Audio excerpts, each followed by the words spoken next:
Oh, okay, Valkyria. Hello, everyone. It's a great pleasure today that we are going to talk to Anna Christina Iddings and Kevin Leander, right? Uh, Welcome to Brazil, you both. We've been kind of partners, I mean, informal partners, I think, since 2019. And you've come to Brazil a few times, and you've talked to our students, our grad students at USP, and now it seems that we are going to have a formal partnership, right? Yeah, Mhm. working together, really, more often, I should say. So I thank you very much for accepting our invitation to be at USP and to talk to our students and the students of various other universities in Brazil, right? So thank you, really, really thank you. I'm sure that we are going to have a very, very interesting afternoon with your talks. So Danielle, Yeah, thank you, Valkyria. Welcome, Anna and Kevin, to Brazil. Unfortunately, in online setting, but we're meeting tomorrow in person, hopefully. But so, guys, welcome everybody. Thank you very much. This is our final event of the year, and we have 3 days, intensive days, with doctors Ana Cristina Iddings da Silva and Kevin Leander. Let me just, I've just sent you an email this morning, and let me just talk to you about the 3 days. Okay, so today is our first day live on YouTube, and the interaction, of course, we ask you to make comments and ask questions in the chat. And then after Anna's talk and Kevin's talk, we'll definitely ask them your questions. Okay. So this is the interaction for today. And for tomorrow, we'll be on Zoom. And I've sent you the link already. Okay. And tomorrow we'll have Anna Christina's workshop. But I think Kevin will be joining us as well, right? Anna, you said. mhm. So kind of mixed workshop, both of them. And tomorrow we'll talk about multilingualism and cultural practices toward a critical ecological approach. Okay. And it will be 2 p.m. I've sent you the link already. Okay. So hope that everybody can join us. And then on the third day, on day three, actually, because of Brazil soccer's match, will be midday. Okay. And according to Anna, we cannot compete with that. We decided to do the workshop. So Professor Dr. Kevin Lander's workshop in the morning for 2 hours. Okay, so please pay attention. I've sent you an email. It's from 9:30 to 11:30 Friday, right before the soccer match. Okay, and Professor Kevin Lander's workshop will be the topic will be multiliteracies research and praxis. And we know that many masters and PhD students from Projeto Nacional are carrying out research on multiliteracies, also on multilingualism, translanguaging. So please join us. Okay, so these are the technical information, let's say. The certificates will be sent to everybody. I'll send you the link in a while. And let me just write here our email if you have any questions before I introduce Anna Christina and Kevin. Let me just go back here. Well, I think this is all. And now let me just, so I think I will introduce Anna Christina, if that's okay. And then when Kevin Lander starts his presentation, I'll introduce him. Is that okay for both of you? Yeah. Okay, so just a short, very short introduction, okay, guys? So Ana Cristina Iddings da Silva is the director of the Learning, Diversity and Urban Studies Center and professor of the practice of education at the Department of Teaching and Learning. Professor da Silva's research centers at the learning ecologies of linguistically and culturally diverse students, family and community resources in diverse urban in and out of school contexts, and partnerships between family, community, school, and university that support the literacy learning of linguistically diverse learners and emphasize educational opportunity and equity. She has taught in public schools in Brazil and in the United States, and has worked with researchers in Chile, Brazil, and Mexico, to mention a few, on implementing ecological modes of community and development. Anna, Kevin, thank you very much. And I hope everybody a lovely afternoon with our first day of our event. Thank you so much. Thank you. Thank you so much, Daniel and Valkyria, for the kind invitation. We are so excited to be here in Sao Paulo, especially. That's my hometown. I have been in the United States for quite a long time now, but my roots are here, and always consider homecoming to come to Sao Paulo. So um, I thank you also for your interest and support of our work, and for your generosity in exchanging your work with us, and so that we can grow as an academic community that is transnational. So thank you, and thank all of you for taking time to come to hear us talk about our work, and for exchanging ideas.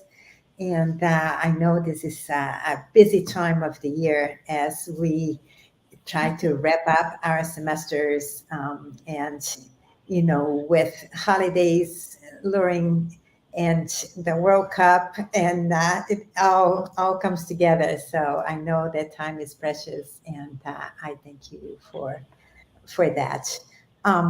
Daniel, if you would be so kind to project, and maybe you can put it in presentation mode.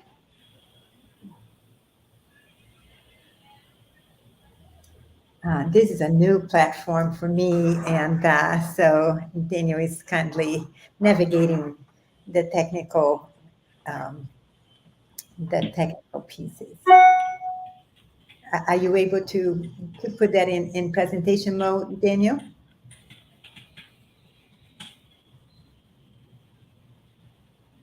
I muted myself. Let me just, yeah, let me just try again, and keep talking to me, okay, Anna? Let's see here. Are you able to hear me? Yeah, perfectly. Oh,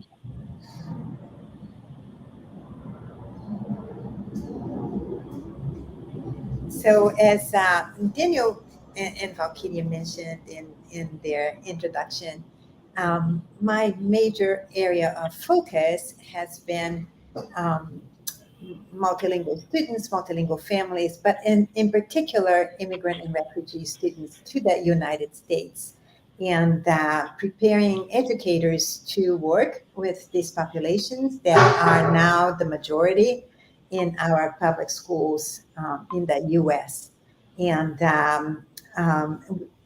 developing models that are attending to some of the major characteristics of these populations. So in this presentation today, I want to talk a little bit about decolonial praxis, and the notion of having to relearn language and literacy education for immigrant and refugee students in the United States. And maybe, Is maybe, so sorry to interrupt, Anna. Is full screen okay? Is it working with full screen or no? Not. No. No? no, not So we're yet. having a problem. Yeah, just sorry. Let me just check what's going on here, guys. So Let, if it doesn't work, Danielle, just show the way it is. Yeah. yeah, I know, but then the words get so small. Uh, Please tell me again if it's working. Let's see. I think if you push this little icon here I don't know if you can Yeah, see. this one. Then Is But it? it maybe doesn't work. I think we'll be able to. Yeah, it's not working. This one is not working. Are you able to go to presentation mode? Presentation. Uh-huh. Yeah, I'm doing it, but Apresentação de slides, yeah, Daniel. yeah, yeah, I'm doing it, but it's not Okay. working. It's Yeah, not. yeah. And it's All right. not even it happens with Apple computers, but this is not. Ok. Daniel, só deixa assim e aumenta lá embaixo, assim, ó. Tá, melhor, né? Tá bom. Um, let's, it's loading up again, huh? Yeah, there you go. Yeah, there it is. You got it. Can everybody hear me all right? Yeah? Yes? Okay. Yeah, so the title of this presentation is Toward Decolonial Praxis, Relearning Language and Literacy Education for Immigrant and Refugee Students in the United States. I would like to open with a provocation. So Daniel, if you can change that up. And this provocation has to do with the very concept of decoloniality. What is that? Well, it can be understood as a mindset or an orientation toward culture marked by a commitment to a pathway out of what continues to remain in culture, education, society, and so on from the colonial era. So a departure from the colonial era. More plainly said, decoloniality is a way for us to relearn the knowledge that has been pushed aside, forgotten, buried, or discredited by the forces of modernity, settler colonialism, and racial capitalism. And this comes from Mignolo and Walsh in 2013.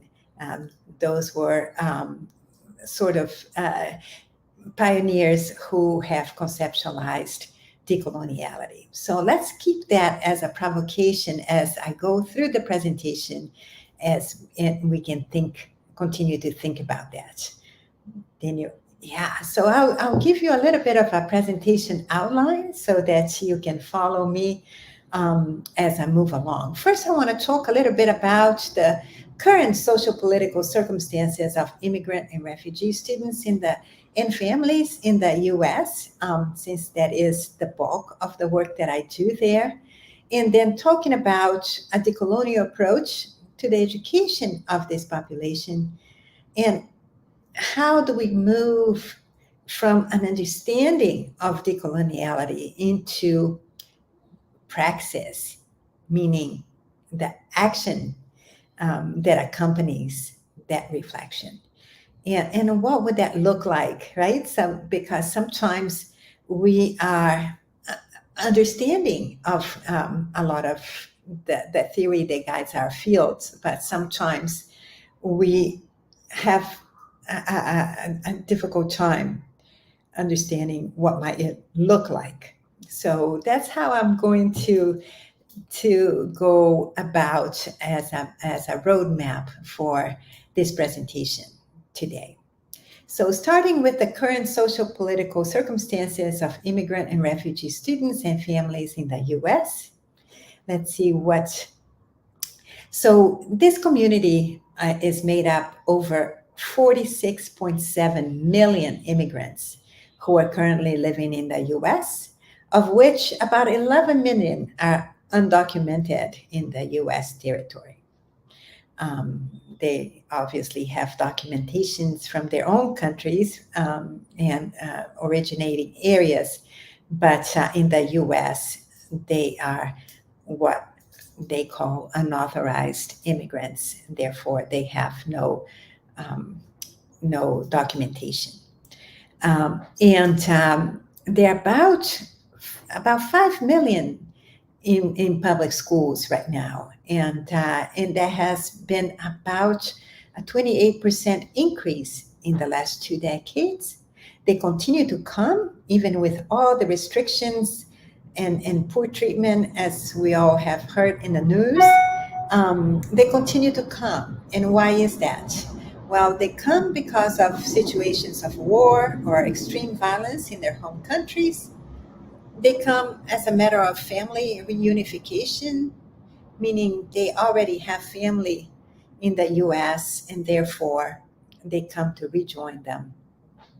And some of them come for economic opportunities, escaping situations of poverty in their home countries. But how are they received? Let's see. They are received with a lot of resistance. There are many anti-immigration laws. There are English-only policies in 32 of the 50 states, very restrictive immigration policies, militarized borders. You know, you've all heard about the wall, migrant deaths, deportations. There's an overt racism, and that's manifested by policies and also by raids in the homes, workplaces, places of worship. We've seen horrific images of children placed in detention, even in cages. And since the Trump era, immigrants have been denied their day in court. If they're asking for asylum, for example, they don't have that opportunity anymore. Therefore, there have been many family separations, fear and intimidation tactics, which is the old playbook of immigration policies in the United States, which does not work currently.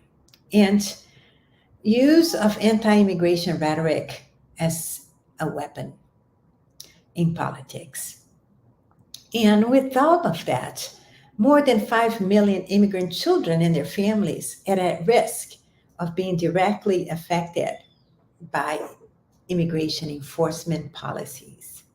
And that is a number or statistics given to us by Gandra and E into 2018 in a document that they created at the Civil Rights Institute at UCLA. And what is it like in Brazil? I was curious. We do know that we are receiving here in Brazil ever more immigrants coming from Colombia, Venezuela, Bolivia, Haiti, and even the United States. Those coming from the United States are usually populations that have already immigrated to the United States and have been so poorly treated there that they're looking for different immigration settlements and refugee settlements. And so Brazil is one of them. And so in the past 10 years, we all here in Brazil have had an increase of almost 25% of the number of immigrants. So we do know that in the last decade, especially, there have been more people moving around the globe in situations of migration or refugee status or asylum seekers than any other time in history combined. So it's something that we need to pay attention to. And so how do we engage with this population in ways that are not assimilationistic, that are not irreverent of their culture, of their language, of their histories, and their communities, And so I am proposing a decolonial approach, which is in a way related to what Daniel mentioned my workshop title will be, which is critical ecological models. So these two are intricately connected, only a decolonial approach focuses more on ways that we have to relearn what to center, what to pay attention to.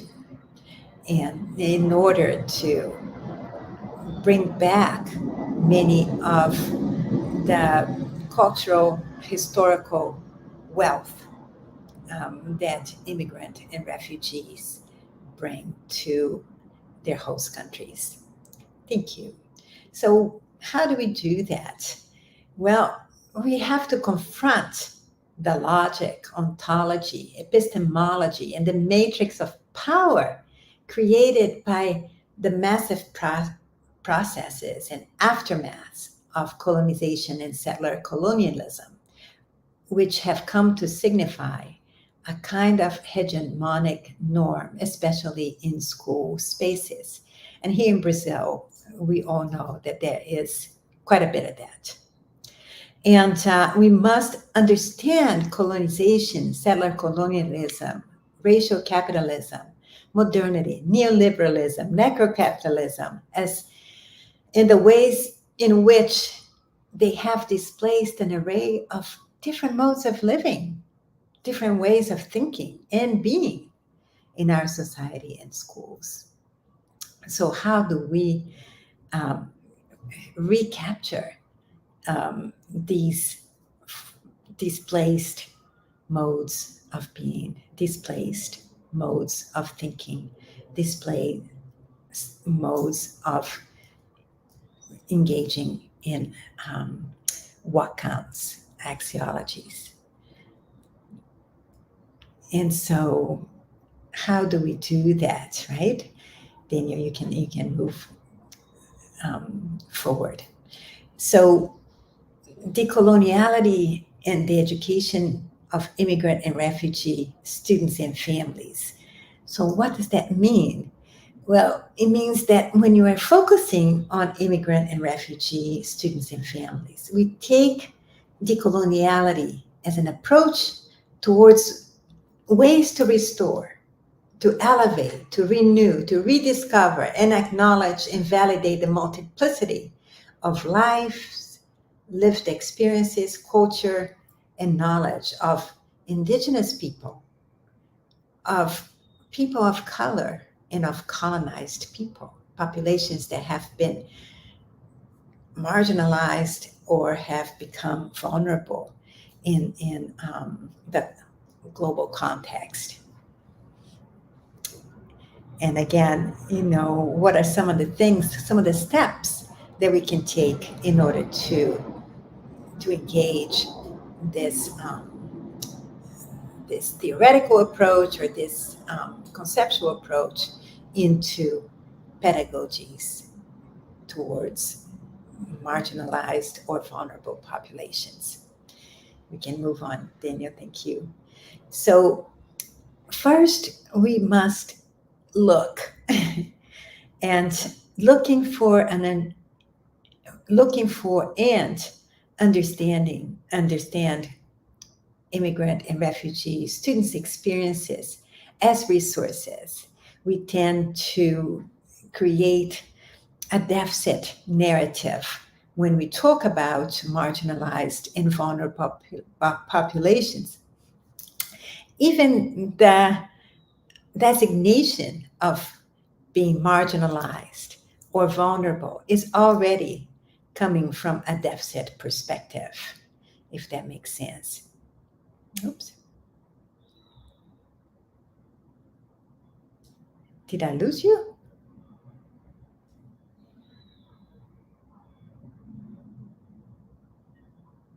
Yeah, there we are. And so how do we understand that as experience and these experiences, their experiences, as resources and as assets. And how do we push the boundaries of what we understand as resources? And resources for whom? That's a really important question, right?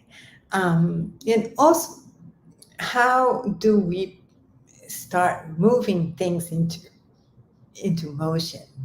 Putting languages into motion, putting modes of instruction into motion, just like we're doing here. We are having opportunity to transcend space through a virtual presentation and through pedagogical strategies.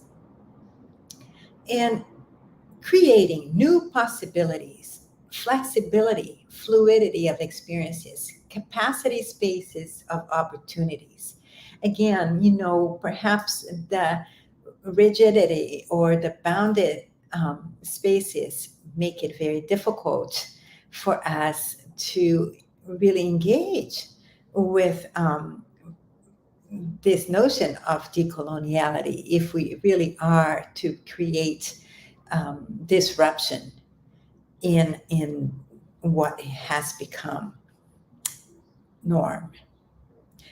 And lastly, the notion, and really I think this is an important point, how can we expand the axiologies, what counts? How can we expand ontologies, ways of being? How can we expand epistemologies, ways of knowing?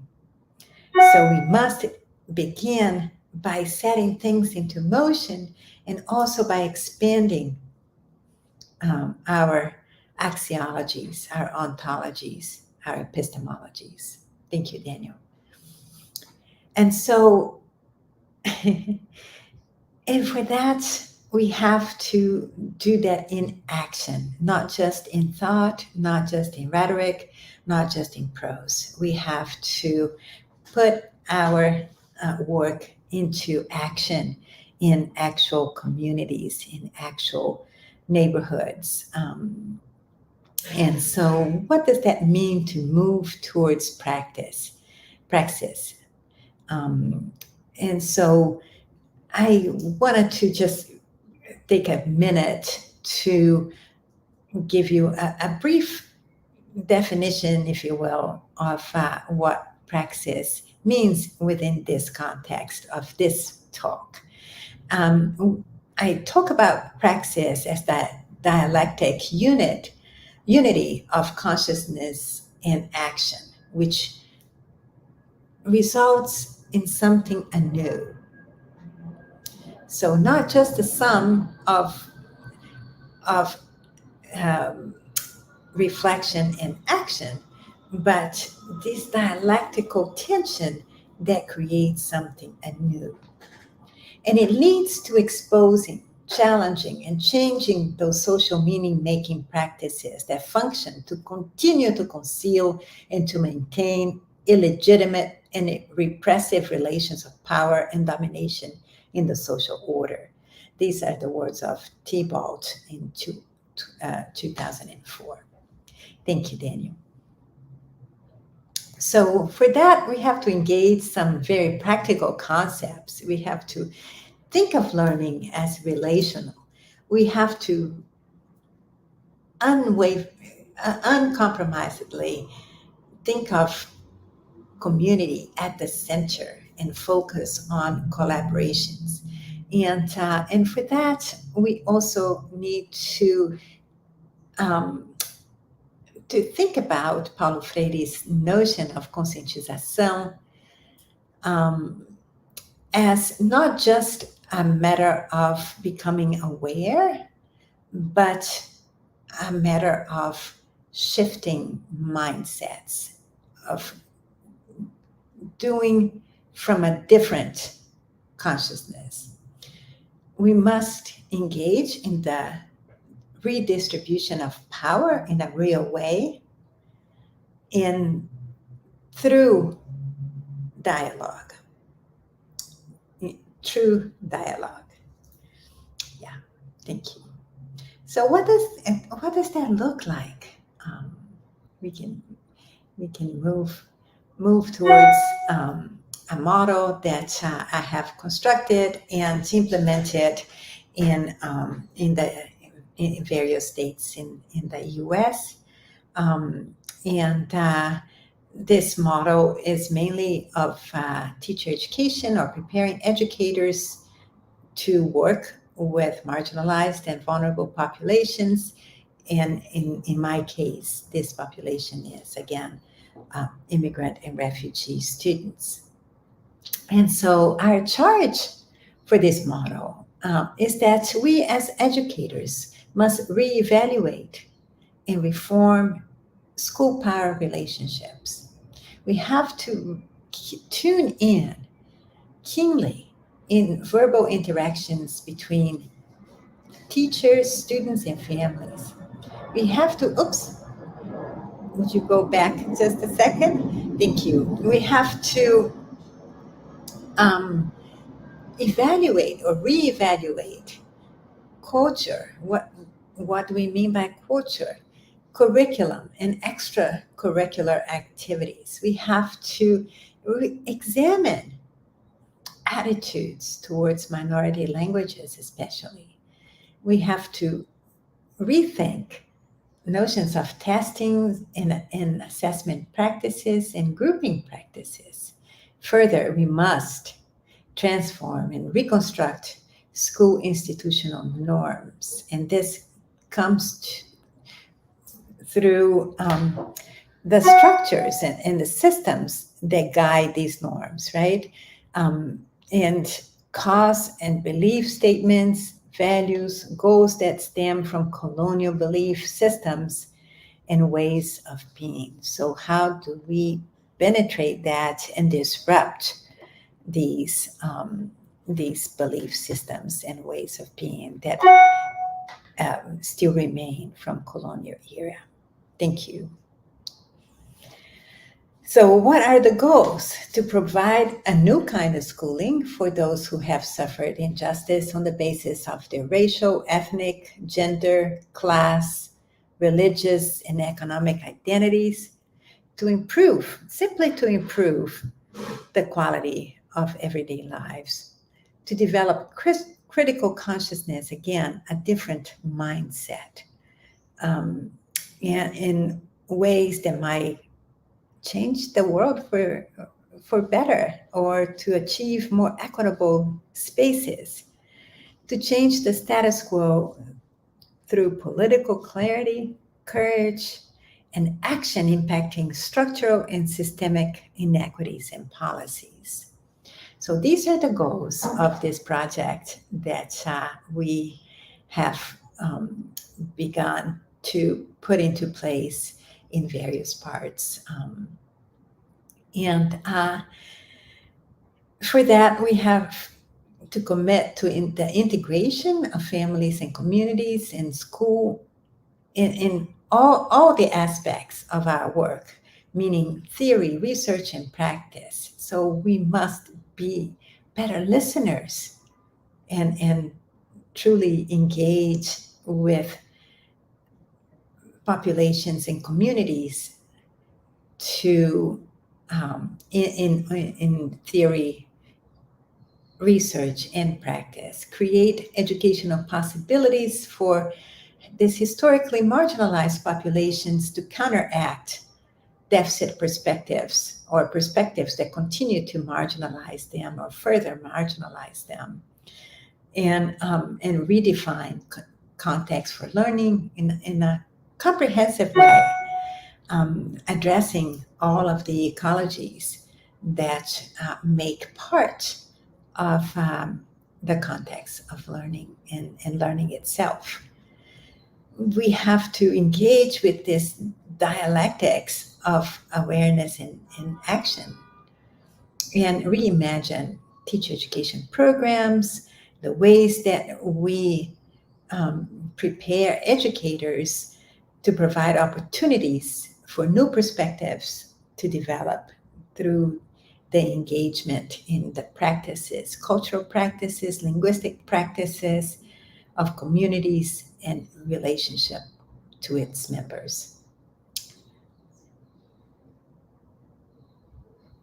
Yeah, so here's the model that we have developed, again, placing community at the center, working through research and development, working with pre-service teachers and those preparing to be educators in even a broader sense, working in community organizations and so forth, offering consistent professional development out in the field for teachers in service, and designating new curricular materials that that integrate the voices and the epistemologies, integrates the ontologies of populations that have not been represented in traditional curriculum.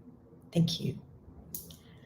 And so we take as principles for practice, we take again from Paulo Freire, a participatory problem-posing approach situated in local knowledge. So if we are to bring in the knowledge of populations that have not been represented in educational contexts, then we must understand the local knowledge of that population.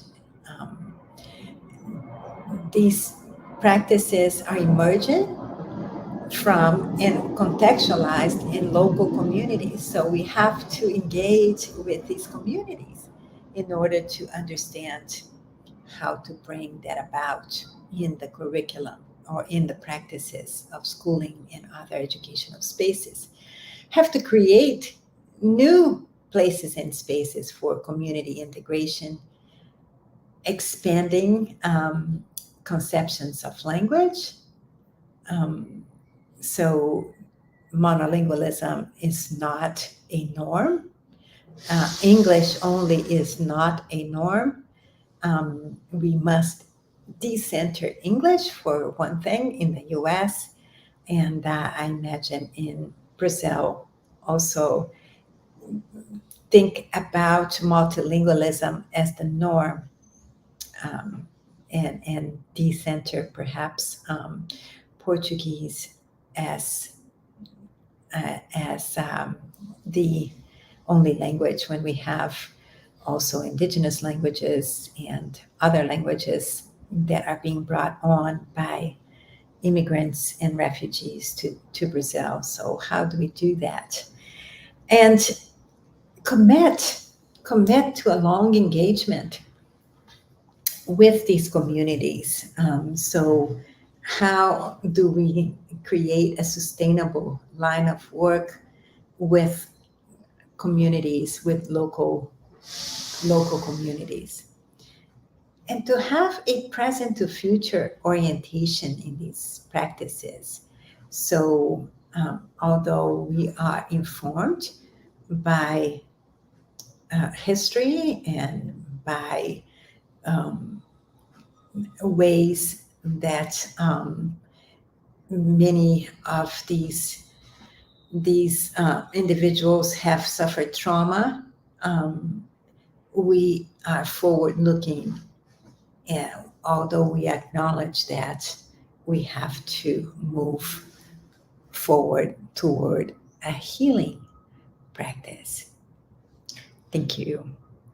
And so I talked about this already. So this idea of no dualism between community and schools, learning seen as ubiquitous and integrated in all everyday experiences, individuals as co-producers of language, knowledge, culture, and agents of their communities.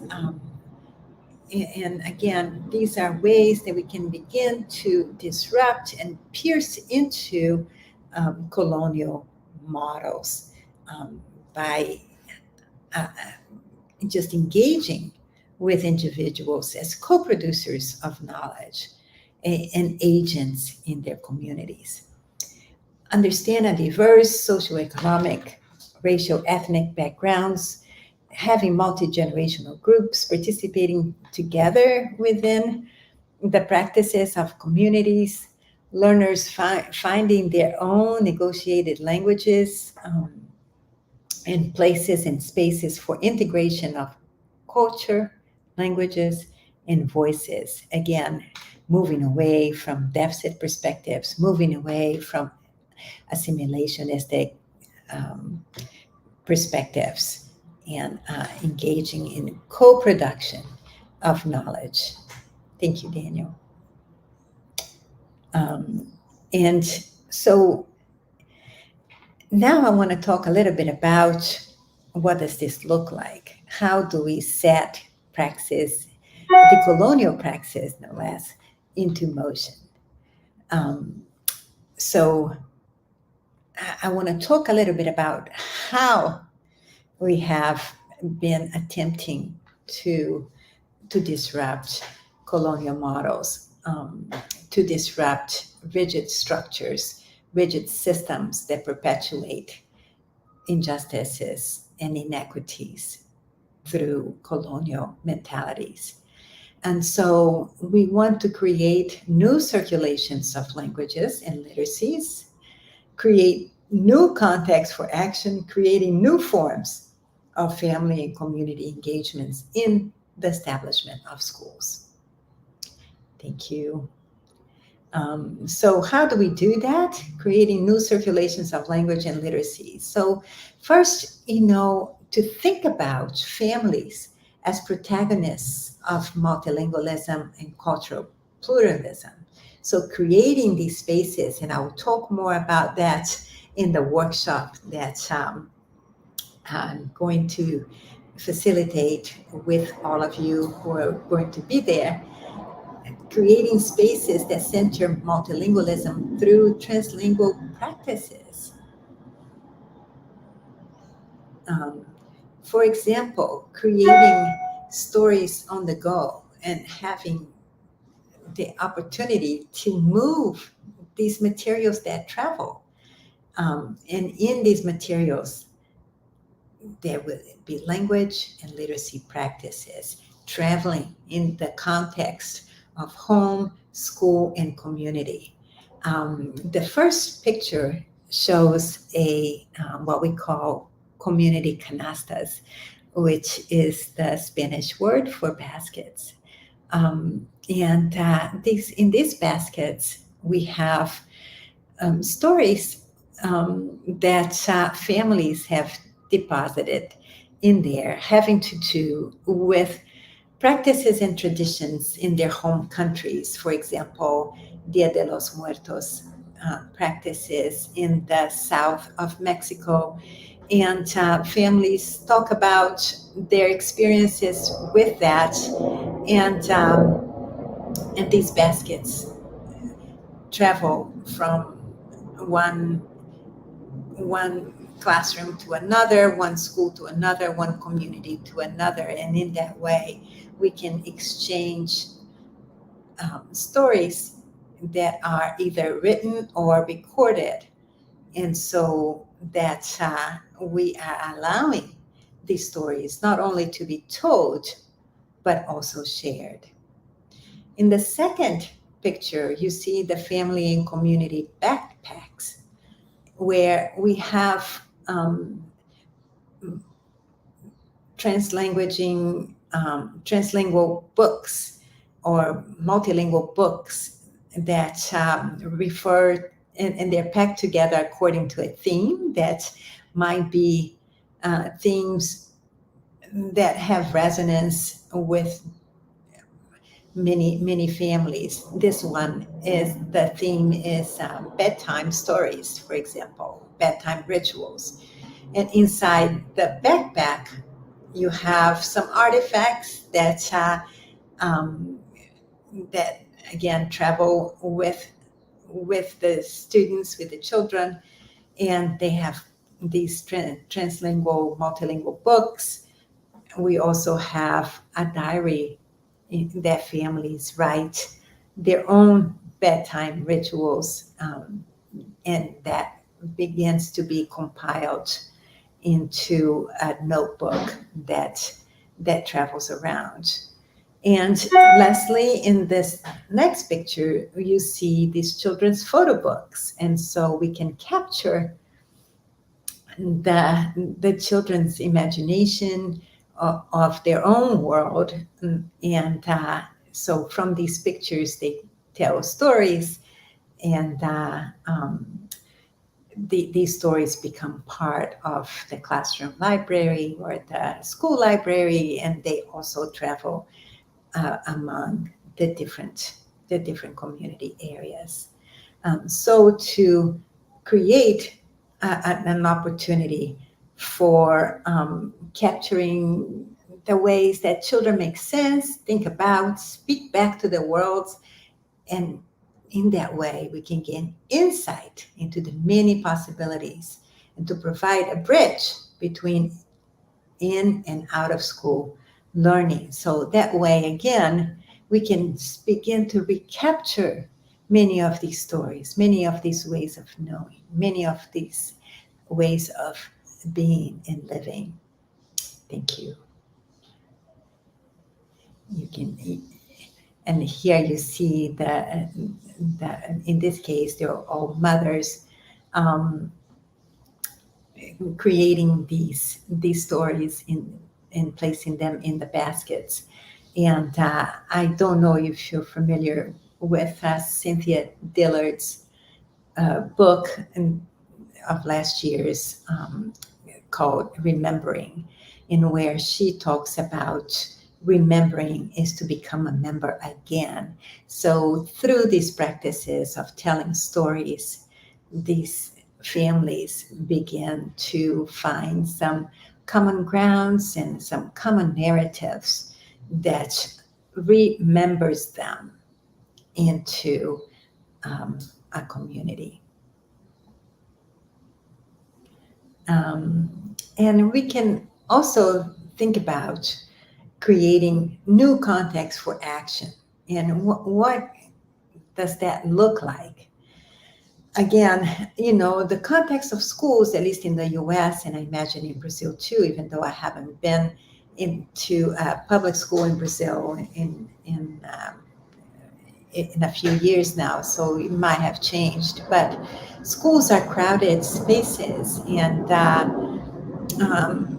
often families are not welcome in these spaces. Often families are pushed out of these spaces.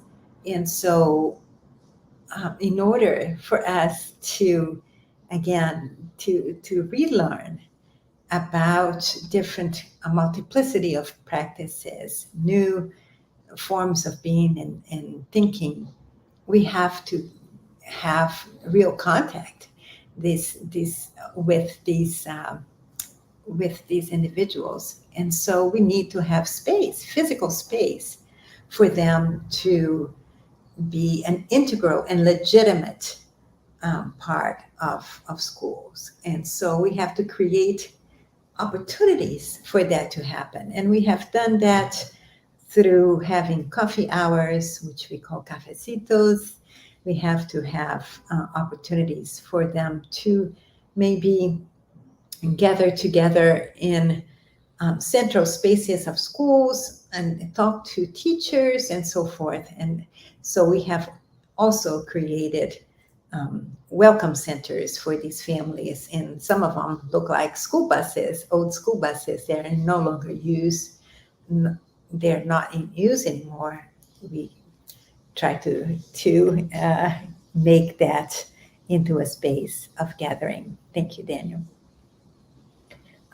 Others, we have created these spaces together with families who have told us what they wanted us to, what they, their vision for that space. And in this case, these families have created a kitchen because they harvested some foods in their garden and prepared that food and sold it.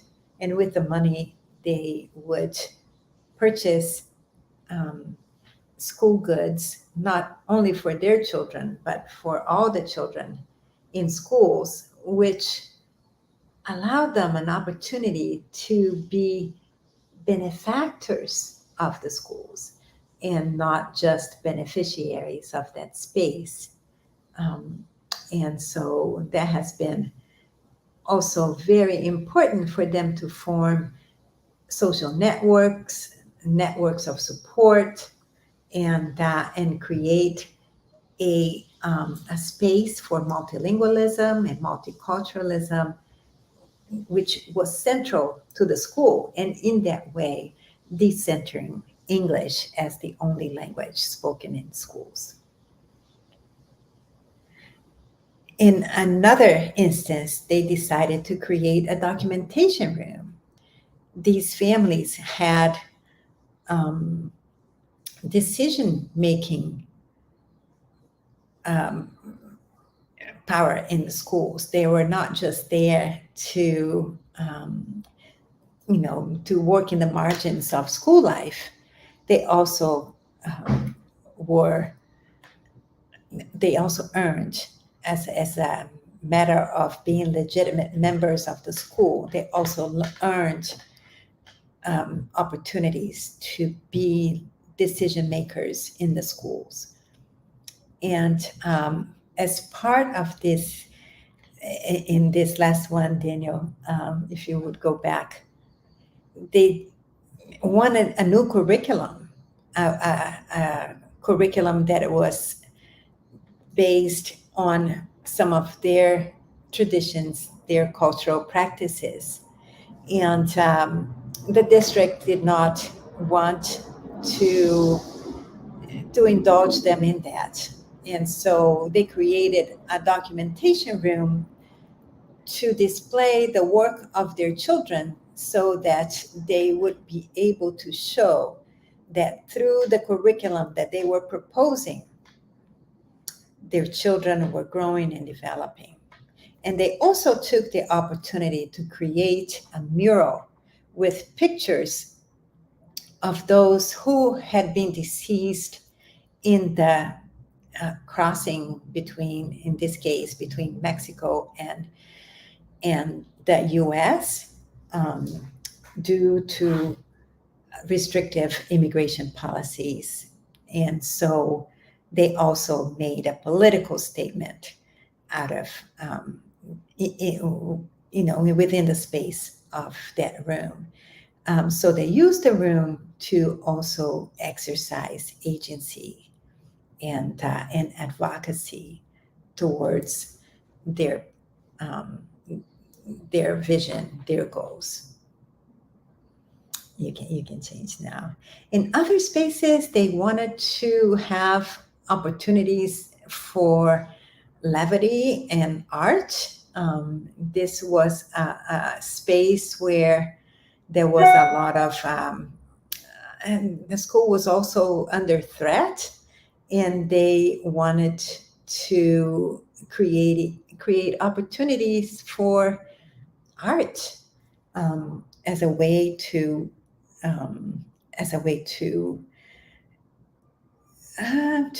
relax with one another and to just be with one another. And in this space, they would create theater based on theater of the oppressed, Augusto Boal's methodology, where they would tell stories of immigration and make others aware of their journeys into the US. They would record corridos, which are something that is a form of art in the borderlands of Mexico and US. They would, they had a little studio that they made where they would also record songs that they composed. And so this space became a very vibrant space for art in a school that was in constant threat of being closed, of being defunded, or whatnot. Again, just bringing in legitimate forms of knowing, legitimate forms of being, legitimate forms of what counts as language and literacies in the context of school that had not been considered under a colonial traditional model of schooling. Thank you. And in another instance, they wanted a sensory garden, a place for reflection and dialogue, where they could just engage with other families and talk about issues regarding their children or other things that were going on in their lives. These again were physical spaces of contact between human lives and institutions.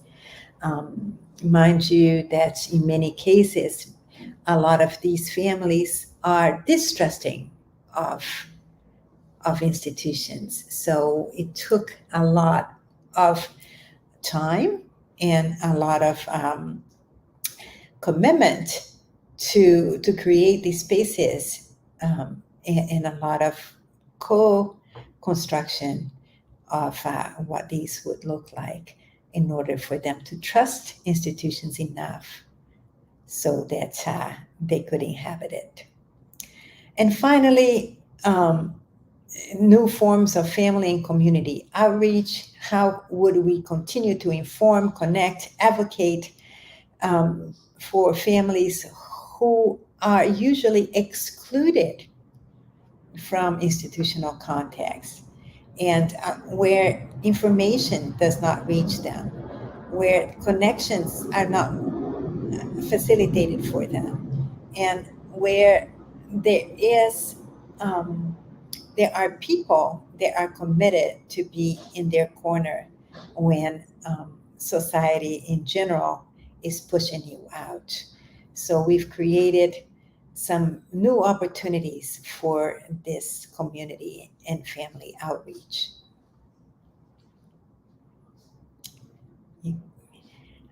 For example, our pre-service teachers would do their field experiences not only in schools but also in the homes of families, working to learn from the families. And during the pandemic, when they had, the whole school idea went into virtual spaces, many families did not have computer literacies, for example. So we created tents all over the city where you can move that forward, Daniel, where we would offer technological assistance for this immigrant population and refugee families, many of whom may not have written language. And so it was a big learning curve for them on how to use computers and the systems and so forth during remote learning. So we were able to assist them by creating tents all over town, and that would support that process. And also assist them in political action. Like I said in the beginning of this presentation, many of the families that we worked with were undocumented. Therefore, they are not able to exercise political agency by voting or by participating in the political arena. And some of these mothers, in this case, needed a sidewalk because they had to walk their children to school. And in many places where in their route, there was no sidewalk. And so collectively, we created a petition, and they were able to come to politicians, even though, again, they had to be courageous, very courageous, to come to politicians to ask for what they needed in a situation where they are extremely vulnerable. And so we provided legal assistance for them in order for them to create this petition. And we also created family safety plans in case one of family member would be deported, what would happen to their children left behind, for example. Created networks so that they would be prepared for an eventuality like that. So this work between university faculty, this work has to be connected to community members, to teachers, to pre-service teachers, to families, and finally with students. And these are the ecologies that come together in order to address this disruption of colonial systems that continue to, quite frankly, plague our structure and our structures and systems that guide our institutions. Thank you, Daniel. So just to close this, a little bit of a summary. To move towards decolonial praxis in schools, we must improve opportunity for vulnerable populations and for marginalized populations, in this case, immigrant and refugee families. Through these strong connections between home, school, community, university partnerships, we have to create spaces, physical spaces for this integration. And these spaces need to be co-created with families, community members, teachers, pre-service teachers, university faculty and staff. Even school bus drivers were there and thinking this through with us, and school nurses and the whole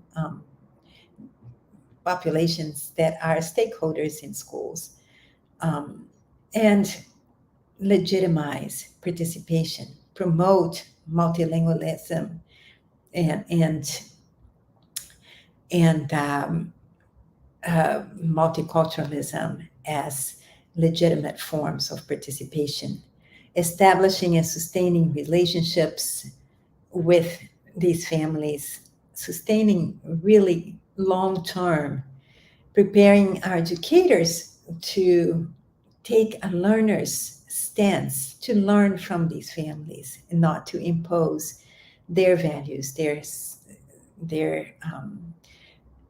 epistemologies, their ontologies onto others, but create a plurality of opportunities and possibilities, mobilizing action, protecting and advocating for vulnerable populations, promoting an anti-racist, centering multilingualism and cultural plurality, and focusing not just on inclusion and accessibility, but focusing on equity and justice.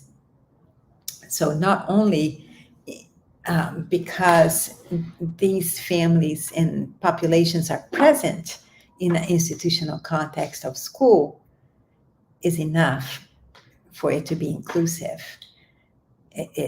That's just simply not enough.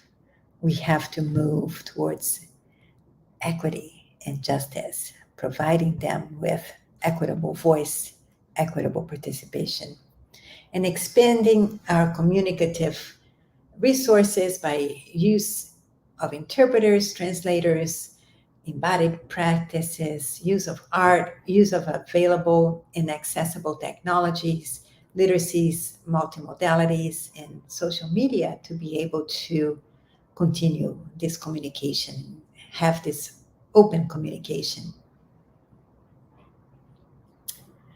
And finally, I want to leave you with a couple of quotes. Well, actually, the last one is actually from my own work, but the first one is from Gloria Anzaldúa. And she poses very intimately and beautifully, I think. She says, we intimately know the origins of oppression. It brewed in our beds, tables, and streets. Screaming out in anger is a necessary stage of our evolution into freedom. But do we have to dwell forever on that piece of terrain, forever stuck in the middle of that bridge? This land of thorns is not habitable. So to move forward from this land of thorns, we must move from abstractions like only theory and concepts to working on the ground with real people who have real lives, who experience real grief, real joy, and have real desires. And that's all that I have for you today. But I thank you so much for your attention. It's I know it's said that attention is one of the most precious things that one can give another, and I don't take that for granted. Thank you so much for your attention.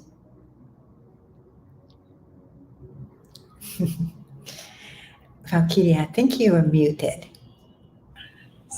I'm so enthusiastic to say that it was a brilliant talk, with so many beautiful ideas in relation to the topic, to decolonizing education, for example. This is such an important topic for all of us. We've been discussing this very, very often and very much here in Brazil, right? So thank you very much. Thank Um, you. So glad to find company. that's how I felt. It's so good to have company. That Ana Cristina is doing something that is so familiar to us, and we have so much, in common. I think, although our countries are so different, right?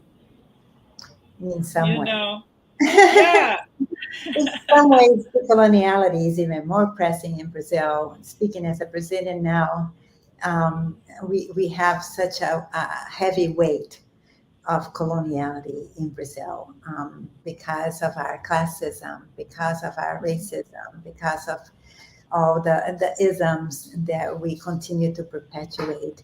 Um, so I am so happy to find people who are doing this work, moving us beyond that land of thorns. The answer to a that's right. You know, uh, yeah, there are lots of things I think that people might be thinking of something to ask you, but I would also like to take advantage, right? That I'm also, participating here, and I'd like to raise a question as well. When you, I have a few questions, but I'm going to select just two, okay? So that we start discussing this. For example, when you refer to shifting mindsets, I love that. I love that expression and that way of seeing, right? One, let's say, path for us to follow, right? So, do you think that I could interpret that as a way of developing agency, that is shifting mindsets would be related as well to developing agency? I've been talking about this agency so much here, and I'd like to know what you think about that. Yeah, I definitely think that, especially educators, I think so. A characteristic of oppressed populations is that they are robbed of their imagination of what they can do. Mm. And Mhm. so, how do we present them with opportunities to exercise their agency so that they can feel in an embodied kind of way. They can experience the power of their own agency and break through this notion that they really can't. They are, Mhm. restricted. So, in order, I think, to shift our mindset, we have to experience what is possible, and break through this notion that we can't. And so, I think that you're right on it, Valkyria. Uh-huh. And also, I really kept thinking about what you mentioned in relation to racism, for example, in relation to immigrants and all the problems that they face, and also the linguistic problems that they also have to face. Uh, I've been thinking about how to expand this with our community here in Brazil. I mean, those that have been engaged in literacies and critical literacies, right? And at a certain point, I think that we should rethink this idea of nation state, where territory, language and identity become so much tied together and so much prevalent in a way as to discriminate people that you know there are better territories than others, better languages, better identities than others. And then that has been also the way that literature, for example, has been seen. It's American, Brazilian, Portuguese, literatures. So as if they belonged to a certain territory, just like languages, right? And I believe that this kind of view has is one of the responsible views to raise this idea that hierarchical ideas in relation to superiority and inferiority, for example, and things like that. So I felt this in your talk as well when you were discussing, the differences, and people come from different places as well, and not seeing in equity, right? So, uh, how do you feel about this? How do you feel this way of thinking? Yeah, I think that the world does not comport this territoriality anymore, right? Here we are. It's spread uh, in a virtual screen and coming from all different places, and to hold on to the notions of territoriality definitely barks back to the notion of coloniality. So, Mm-hmm. how do we disrupt that? By setting things into circulation, into motion, into possibilities to exchange, and to and it just doesn't. It's obsolete. And of course, we have to preserve histories, and we have to preserve cultures, and we have hopefully to preserve languages. But the notion is not to conserve per se. Mm-hmm. The notion is to expand, and Expand. This is my favorite word. Mhm. Expand. Can I jump in, yes. Yeah. ladies? Sorry, I was fixing the link for certificates, so I was off just for a minute. Thank you, Anna Christina. It's just really we've been following your work from for some years now. Well, I would have a lot of questions, but I can ask you later on about the colonial debates in the United States and North American universities. But I'll keep to this one. It's actually a comment, my comment, and then I will connect with some two or three questions from the audience, if that's okay with you. Is that Yeah, okay? sure. Yeah. Yeah. Good. Mhm. Something that really caught my attention, not only from the project, but I mean, you connected the theories and then you showed how these praxis they are present, right? Theory and practice all together in all of those beautiful projects, right? And use keywords throughout your presentation, such as students, families, and community. And then families and community. And then you showed all the projects. Just a second, let me just connect into battery. Yeah. And I was wondering, I mean, this is really, really important when you're talking about refugees, because of these refugees, they come with their families.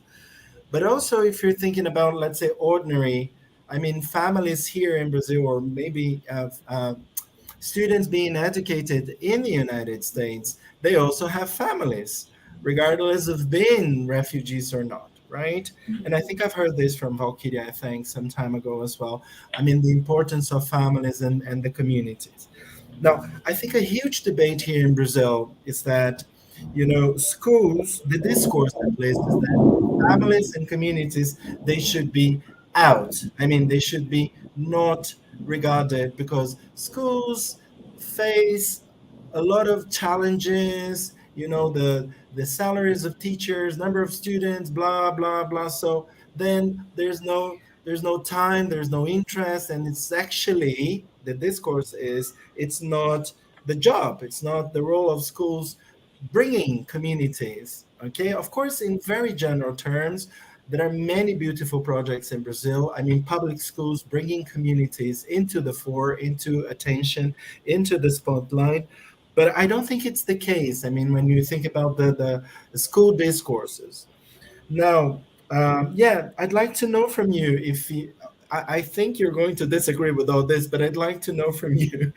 I mean, should teachers then, regardless of all of these difficulties that they face, start thinking about bringing communities, like, I don't know, do something for students in relation to bring joining families and communities, I mean, local communities from the surroundings of the school.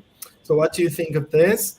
Because in our context, we have this very challenging um, context, right, in which schools already face, I mean, their own educational challenges.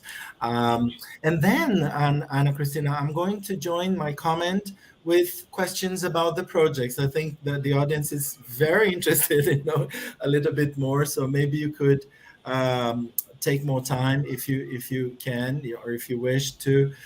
For example, Juliani Silva, she said, "Thank you for your amazing talk, Dr. Da Silva. What are some of the difficulties you have found when putting these beautiful projects into action?" And then she complemented by asking, have these families' lives and perspectives changed after these projects? And sorry, one more. Lots of questions, but we're going to give you some time. I found it amazing. This is from Sibeli Garcia. I found it amazing how the school environment was made into a space for sharing, learning, and cultivation of a community, which current urban architecture does not allow people to have, especially marginalized communities. So I think all of these questions, they have to do with my initial comment about this challenge of designing these projects, putting them into action with the context of very difficult very difficult context and challenging context for Brazilian schools, public schools, and education. And I should include universities as well. Yeah. Thank you. Thank you for those questions. Yeah. Oh gosh. Absolutely. It's very difficult and lots of challenges. And one of the main challenge is to, as we were talking about earlier with Valkyria, is to believe that we actually can do that, that it is a possibility. And because, especially as educators, we are constantly told we don't have time, we don't have enough, we don't have money, we don't have all kinds of things, right? So, first of all, we have to change our mindsets and believe that it is possible. And that was one of my intentions in showing things that are being done so that we can have an imagination for what is possible because it has been done. So, if it has been done, I know that is a different context, a different country. Nevertheless, it's also very challenging to do these things there. And so I will say, Daniel, that it's not only something that educators should do, but I think it's something educators must do because unless we really incorporate um, voices, pluralistic voices, cultures, languages, ways of being, ways of knowing um, into our our everyday, including in schools, um, we are we are reducing our knowledge more and more and more. We are becoming very narrow in our understanding, and therefore, as we can see, um, ideologically driven in many ways because we become essentialized, and and so there are many implications of that, and that I won't get into too much. Correct. But for a society to have this kind of narrow understanding of ways people live, interact, know, and so forth, create um, these these essentialized pluralist, Mm-hmm. pure pure list Mm-hmm. sets of knowledge that are hegemonized and therefore has implications socially and also politically and in many different arenas. So we have, as educators, we have a responsibility, um, no matter which side we fall onto, we have a responsibility to mind society and to be ahead of the curve in that way. And therefore, I believe firmly that teachers not only should understand the ways of families and communities work, know, are, learn, but we also need uh, to incorporate that in curricula, and we need to understand um, to learn from them. And so um, I think that yes, educators are incredibly challenged right now, but I do believe that we are barking up the wrong tree if we are overly busy with maintaining the status quo rather than trying to disrupt it. So I think that goes into Julianne's question, I believe. And but some of the actual difficulties was that we were working and we are continuing to work with educators who are themselves overwhelmed at times, who want to do best by their students and somewhat buy into the status quo and um, want success for their students in the way of preparing them for national tests and so forth. So they disregard their wealth of knowledge and in favor of preparing them to access the status quo rather than transform it. So working with teachers and pre-service teachers take a lot of time, but inevitably the vast majority of them are thankful at the end of the 4 years that we work with them, um, for having had the opportunity to learn from different groups that they might not have had the opportunity otherwise. um, Beautiful. Okay. Let's see if we have here. Guys, Valkyria, I need to tell you I'm having problems with the battery of my computer. I don't know what's going on. It's not charging. Hmm. Só, em português we say só para ajudar, né? Mas vamos lá. Let's see here. I don't think we have a comment from Lizika. There has been quite a lot of agency, both on the part of educators and families. I'd like to discuss at some stage how what you have done could be adapted to the São Paulo reality. Yeah, it has to do a little bit with the questions you've answered already, like different contexts, but we should face the challenge, right? Mm-hmm. yeah, I think we have to confront some realities. Somebody mentioned issues having to do with the very architecture of the institutional context of schools and so forth. Yeah, so, how can we think beyond these walls? How can we create spaces where we can continue to legitimize the presence of families and communities in schools that are not bound by the physical walls and maybe and Brazilians are so creative in those ways. So we have to transcend the limitations and understand what are the affordances and how can we cultivate more affordances and minimize some of the obstacles. But yes, definitely, I will talk more about that in the workshop. Okay. Yeah. Thank you. Thank you, Anna Christina. Thank you so much. And Thank you. Thank you so yeah, much. lots of comments, lots of questions. Uh, can I ask you if it's possible to send those slides for the audience, or you'd rather No, of because of the course, project? Yeah, we're good. Yeah, absolutely. Yeah, yeah, yeah.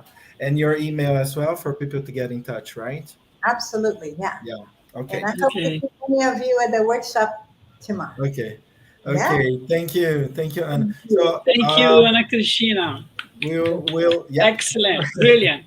So So, Valkyria, we'll call Kevin now. Yes. yes, please, let's call Kevin now. Yeah. I'm just checking the The slides. battery. The battery, yeah, the battery and the slides.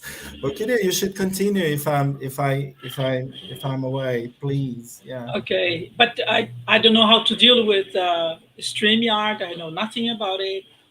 See? I'm going to ask somebody from GEELLE if they can join us. Do you think it's better? Yes. Mm-hmm. Okay, let me just double check here. Okay, let's call Kevin. Yeah. Hi, Kevin. Hi. Hi, Hi, hi, Kevin. hi. Hi, Ophelia. So let me just check Thank you here. for being with us this afternoon. Oh, we're happy to be here. We've been looking forward to this a lot. Yeah. So People are Valkyria, looking forward to your talk. I see they've would, changed my name. guys, this is Kevin Leander, okay? Just for you to, this is Professor Leander, just for you to, it's not an illusion, it's not fake news, it's nothing like that, please. Kevin, I think, let me just check here if this is working. Yeah. And so I think we've got the same challenge here because it says, this is São Paulo Talk, Leander, right? Let me just see. Yeah, Yeah. yeah. Just So I'm gonna have to do the same. I will be not with you guys because I will just open the slide on my whole screen. Okay. So But okay. you have to you introduce Kevin, right? yes, I will. Okay. Yeah. So guys, thank you very much. This is our second talk for the first day. And Professor Kevin Leander, I think everybody knows him, but let's do it. Let's introduce him to for those who don't know Professor Leander. Director of Graduate Studies at the Department of Teaching and Learning, Professor of Literacy Education, Department of Teaching and Learning at Vanderbilt, and his research areas and research interests. new and digital literacies, literacy and social space, affect theory, improvisation, critical discourse analysis, multimodal, and embodied learning. So thank you, Kevin, for being with us. And yeah, the floor is yours. Yeah. Thank you, Danielle. You have, so let's see, I'm going to see the PowerPoint as you're presenting it, because I'm using a second computer for my notes here, just because I thought that would be easier rather than trying to read some kind of tiny notes on. Okay. So I think this will all work. So once you disappear, I'll see the slides. Is that right? Yeah. Okay, cool. So yeah. Okay, great. I'll be here for a while, just if you need to. Yeah, no, it's great. And, yeah, it's all great. I'm just trying to see the visual field. Yeah. Let me see here. Sorry. Okay. Yeah, it's São Paulo talk. Yeah. Can you confirm, Kevin, if everything is okay? If you guys see, let me see. Yeah. So this is it. Yeah, that's it. So can you maybe? Yeah. Oh, okay. Yeah. Great. Okay. Just go back for a second. I'll be here, but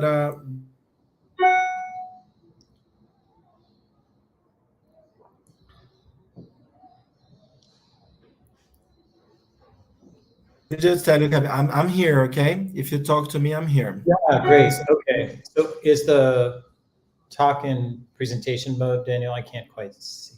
Okay. It looks like maybe it's in the notes mode. Oh, okay, great. Okay. And I'll just cue you for next slide. Is that how we're going to go? Oh, yeah. Yeah, next slide is great. Thanks, Daniel. Okay. I want to open with a couple provocations this talk. First of all, great to be here. Thank you to Valkyria and Daniel for this invitation. We're looking forward to this this set of talks and to your questions. And we've set up the next couple of days as really a conversation and interaction with you, even though some of these formats don't always feel conversational. That's definitely our intention, and we're going to do the very best we can. Also, I just wanted to note, Daniel said this earlier, but I just wanted to note that the next 2 days, we will both be involved in different dimensions of them. And we're going to be pursuing this idea of ecological perspective on literacy research. And so that's kind of our overarching framework, and we'll take that in different directions. And looking forward to that too. So these talks will give you some different background that will be connected to that for sure, and we'll be returning to some of these ideas within the workshops. So my first provocation for you is, what is the experience of teaching and learning online, which is obviously something very close to home since we're doing it right at this very moment. I'm thinking also of what have your experiences of teaching and learning online been during COVID-19, which is now COVID-20, COVID-21, COVID-22. So what have your experiences been? And then how does this experience inform us about teaching, learning, and living? And so I want you to keep those sort of thoughts and reflections in your mind as we move along, because I think that in many ways, and this will be, again, something that we can return to during the workshops, but in many ways, it's not just our research that we're doing in schools or out of schools, or our research reading, but it's actually our life experiences that can be incredibly informative to us about what to attend to in our research. And particularly for those of us who have the shared idea of transforming schooling and connecting in some way schooling to what we think of as the best qualities of a vital life, a just life, a life lived in relations to others that is full of possibilities and full of growth, that thinking about how our experience informs us can be really informative. And so some of us have stories from life primarily online, maybe even current stories that in some ways inspire us to the possibilities with online media, and in some ways show us something that for us that was radically missing, or that was that was an experience of some kind of suffering, or some kind of experience that was cut off from other kinds of experiences that we were used to. And so I want to invite you to think about that. Second provocation, next slide, please, is Masumi says, and sort of commenting on Deleuze's and Deleuze and Guattari's work, says the question is not, is it true, but does it work? What new thoughts does it make possible to think? What new emotions does it make possible to feel? What new sensations and perceptions does it open up in the body? And so I love this quote, and I'm thinking about, in the directions of our own research, in the directions of literacy research, can we ask the question of, does it work? And what new thoughts does it make possible to think? Bodies and my interest here return to the relationship of bodies and discourse in this particular talk, not to create a binary from the get-go around bodies and discourse, but rather to consider this relationship in both philosophical and practical terms. In literacy research, by and large, our go-to modes of study have been historically steeped in psychology, right? And then later, the psychological framing of literacy was critiqued and reshaped with a turn to anthropology and sociology, which were accompanied by the significant discursive turn that many of us in my generation and later, of course, were informed by in the late 80s and going into the 90s and beyond.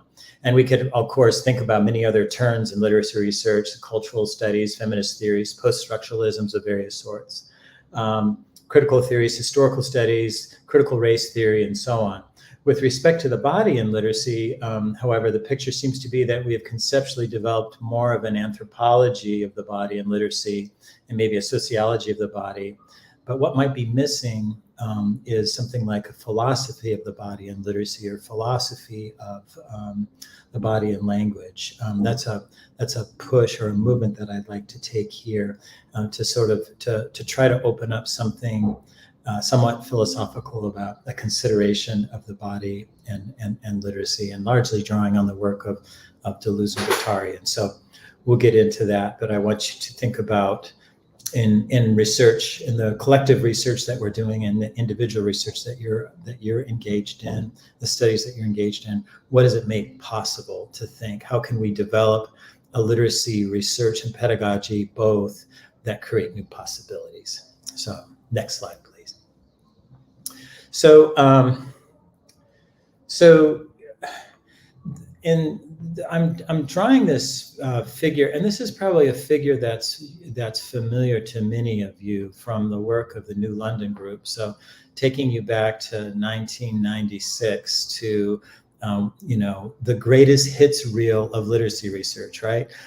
One of the greatest hits reel, or the playlist of greatest hits includes the New London Group work, and many of the names in this group. If you're not familiar with the group, many of the names doing work out of that group are names of a generation of folks, somewhat of a generation of scholars before me, but have been really informative of my own work, and I know of many of our work here. And so these are folks like Gunter Kress and Jim G, and folks like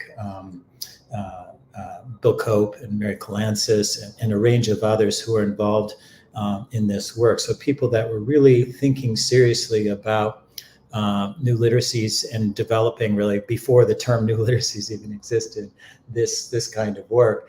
And one of the New London Group takes the direction of a sort of design metaphor for literacy in two different directions. And one of the directions really is linked to what Chris was doing, or Christina was doing in her earlier talk, is really toward multilingualism and to thinking about multiple cultures and multiple languages. The other direction is about multiple modalities, right?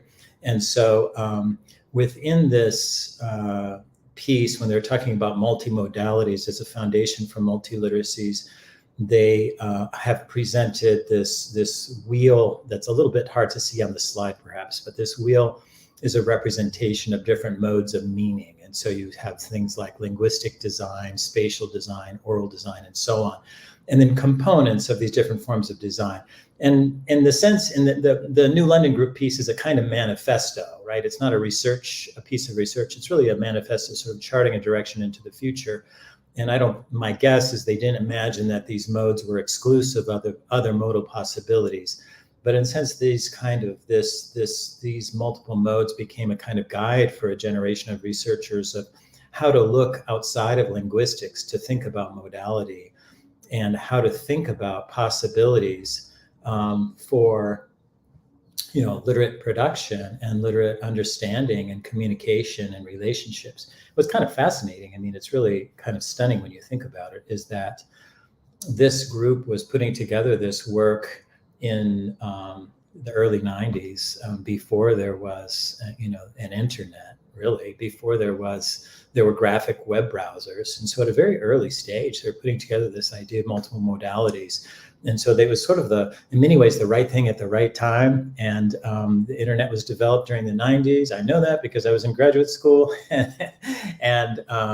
And you had this explosion of this need for, or this desire for different modalities. And so let's talk about this for just a second. And then, because I think this is an important, to a certain extent, shared understanding that I want to depart from.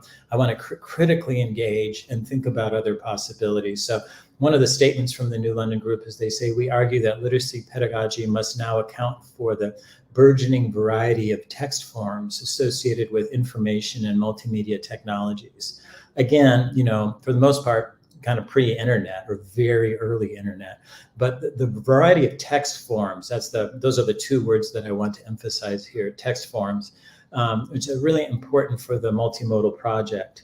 So what you get foregrounded in this early multiliteracies work is this idea of a meta language, this metaphor of design as both a practice and a metaphor, a focus on representations and text forms, a kind of representational approach to thinking about literacy, but an expansion of possible representations. An invitation in many ways, although it's not really developed, it's developed a little bit in the spatial modes here, but an invitation, I think, to see the body as a kind of text. And certainly a push, and I think it's very suiting for the times, but certainly a push into what we can think of as the discursive turn in educational research or in literacy research, which is emphasizing the social construction of reality through discourse, the analysis of discourse. And so you get then later, through some of this work and associated work, a whole generation of people who are doing discourse studies and discourse analysis, including myself and many of us here. We share this interest and this commitment to discourse. And so that's the kind of vision that this work is setting. So next slide, please. So in 2016, Enrique Johnson, Kontovorky, and Malozzi write an interesting work, an interesting book about the body and literacy. And this is a kind of, it opens with a sort of review study of what does different work look like that is taking up the relationships of the body and literacy. And so what they map out are 4 different orientations that I've listed here. One orientation is that in some work, you see that literacy practices discipline the body. And that makes all kind of sense to us, right? We can think about that in our own work.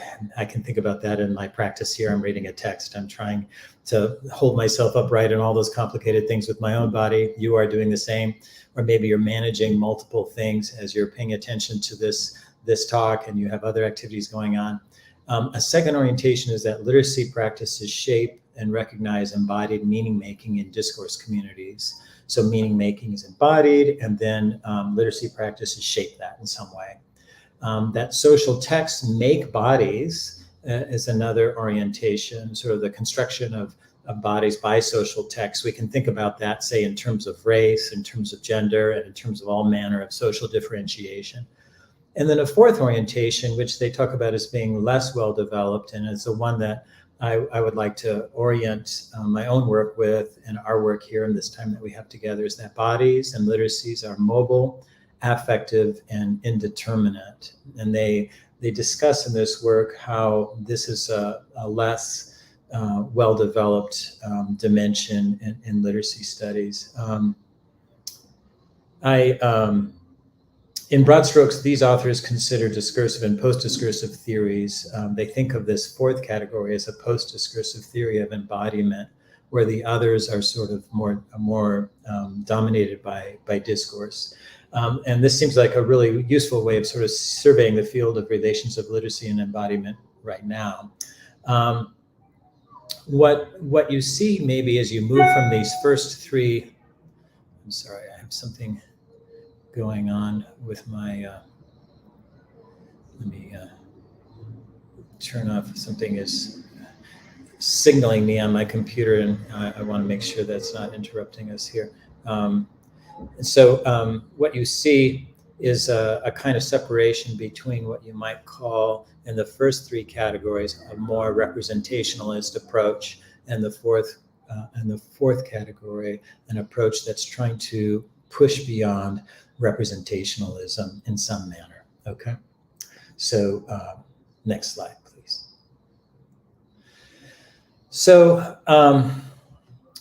Deleuze and Guattari have a lot to say about bodies and intensities, and there we could there's a lot we could talk about here, but I want to kind of draw out from this important and complicated work some directions that, or some understandings around affect that I think are valuable. There's been and I'll get to that in just a second, but there's been a movement of studies in affect and emotion for some time now, perhaps around a decade or so, in language and literacy studies, although before that in other areas of work. This movement has been positive for emphasizing the embodied energies and intensities of people involved in language and literacy learning, and in many ways that have taken us beyond the text, so to speak, in some way, or connected textual intensities to other forms of intensity. The text is still present, but the text isn't dominant in the research, or the text isn't the only player in those sets of relations. It's interesting that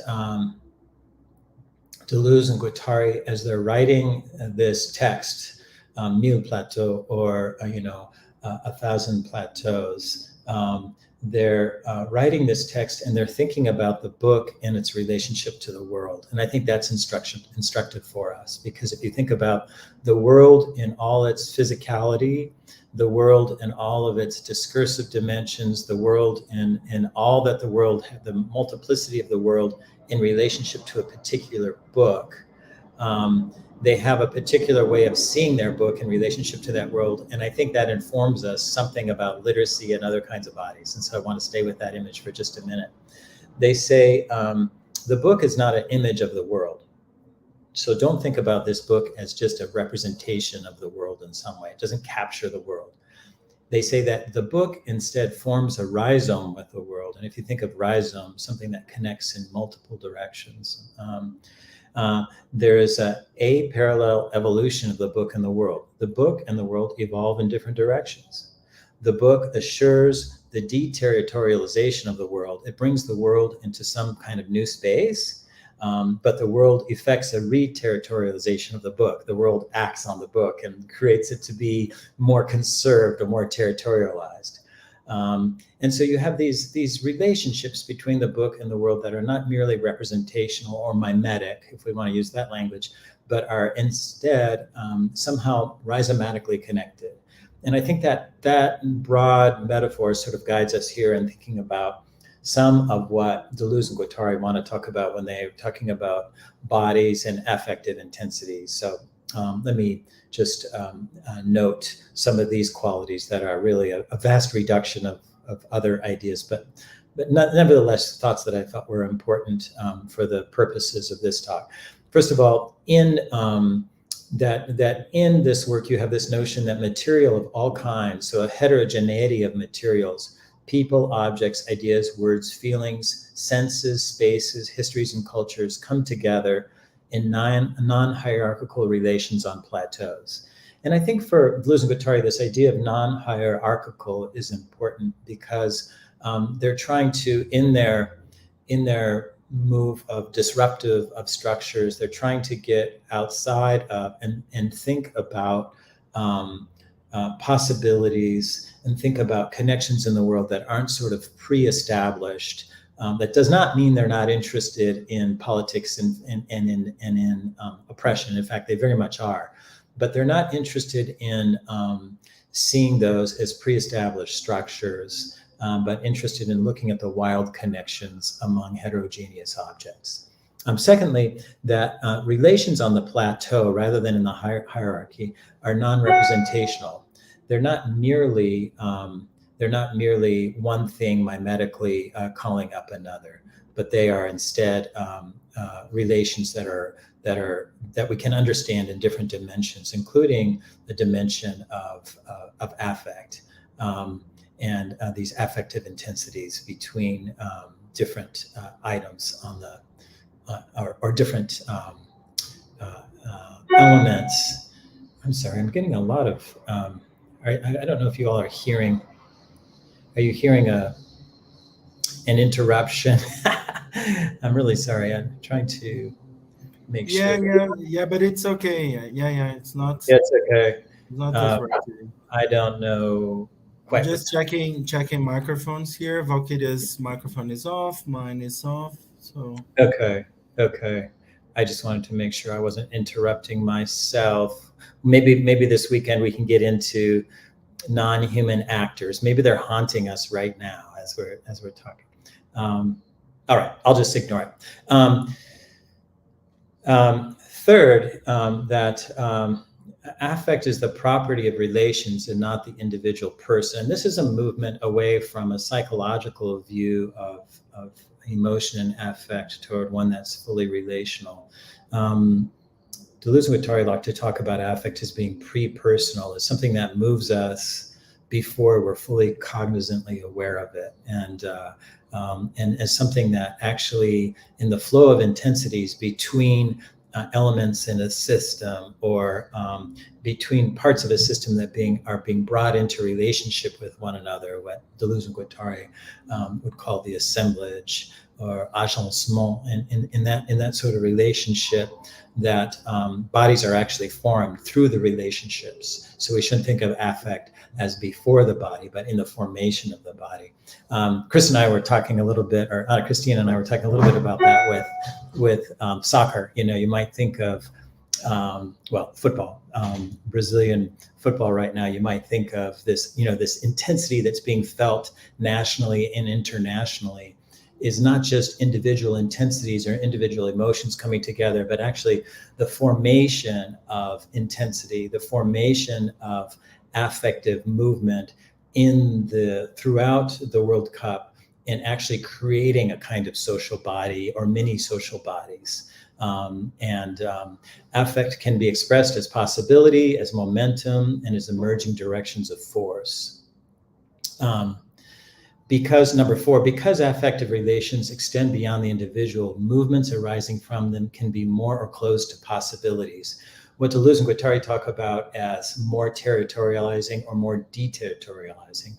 So it's not merely the idea that affect is like a social benefit or a social good, but that affect is a way of understanding movement and energy, or even another word for movement and energy, that affect is not what we would say totally driven by rationalities. It's often operating outside of our consciousness, and it's something that's operating at the level of our relationships to the world, that we feel moved. We don't know exactly why, but we are, and that we have, maybe for those of us who are teachers and we teach 2 classes right in a row, and we have the same exact plan, we have the same exact set of things in text that we're introducing and activities that we're having the students create and engage in. And at the end of those 2 classes or 3 classes, we say, those classes were so different, and I don't understand. I'd like to understand how it is, or I'd like to be able to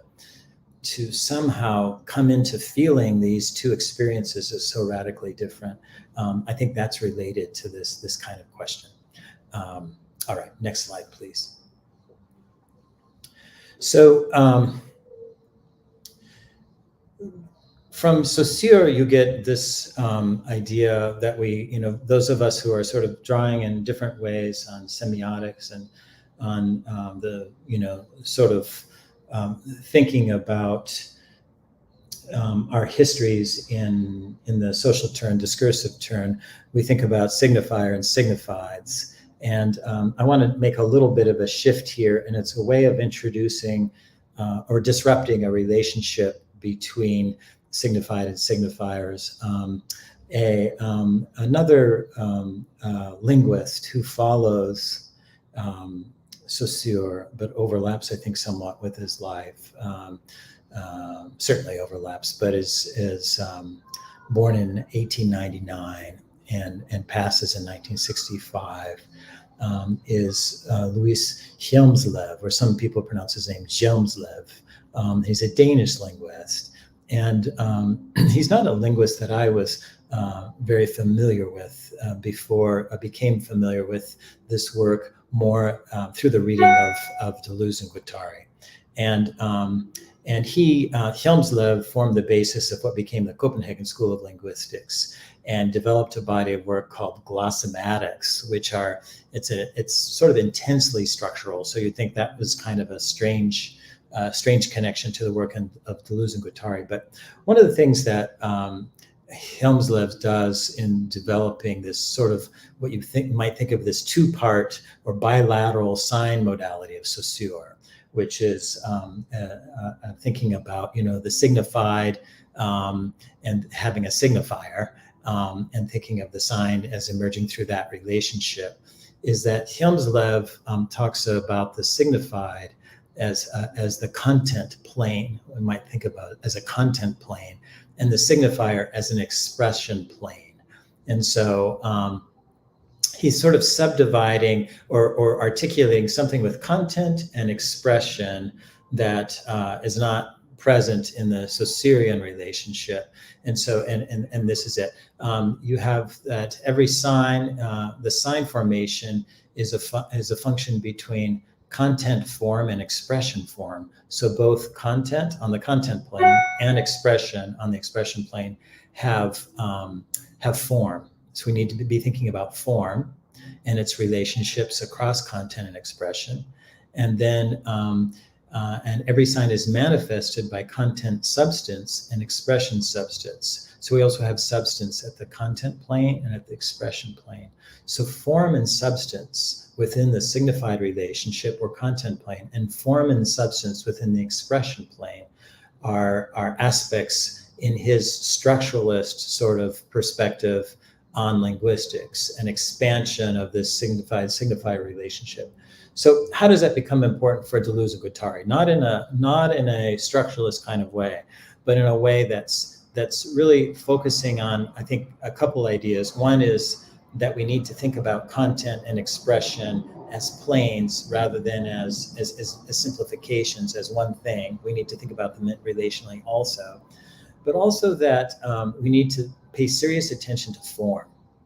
And so that's something that I kind of want to suggest and think about here, but not form in terms of formal linguistics, but the forms of the world. When we start to think about how does the world present us with forms that include but extend beyond linguistic form, which is an interesting invitation, right?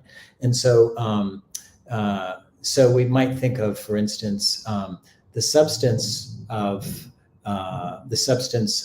within this system can be sound, as in the case for most known languages, the sound of a language, but it can be any material support whatsoever. For instance, hand movements, as in the case for sign languages, or distinctive marks on a suitable medium, as in many different writing systems of the world. So that could be the substance. What Deleuze and Guattari are interested in here is that they're interested in in leveraging a kind of critique on the world as being sort of amorphous. We might say the content of the world as being kind of amorphous, and the only thing giving form to it is language. That we cut out forms of the world with language.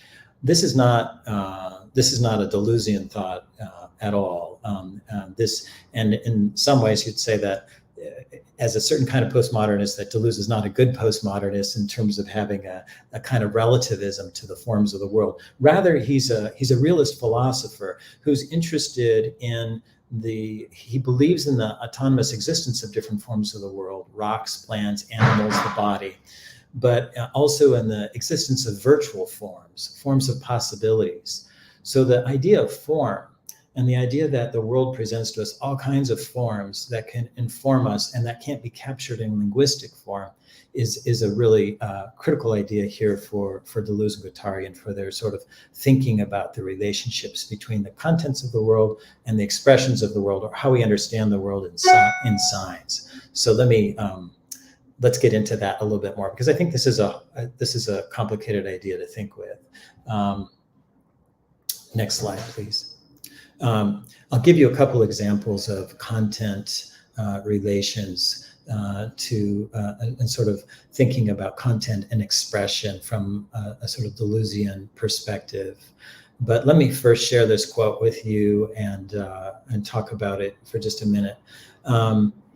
Harris, in writing about Deleuze and Guattari, talk about structural linguistics, and they say structural linguistics is a perfect conception of language for modern abstract capitalism that also transforms reality into simple and abstract terms, and then suggests fixed rules for exchange of them.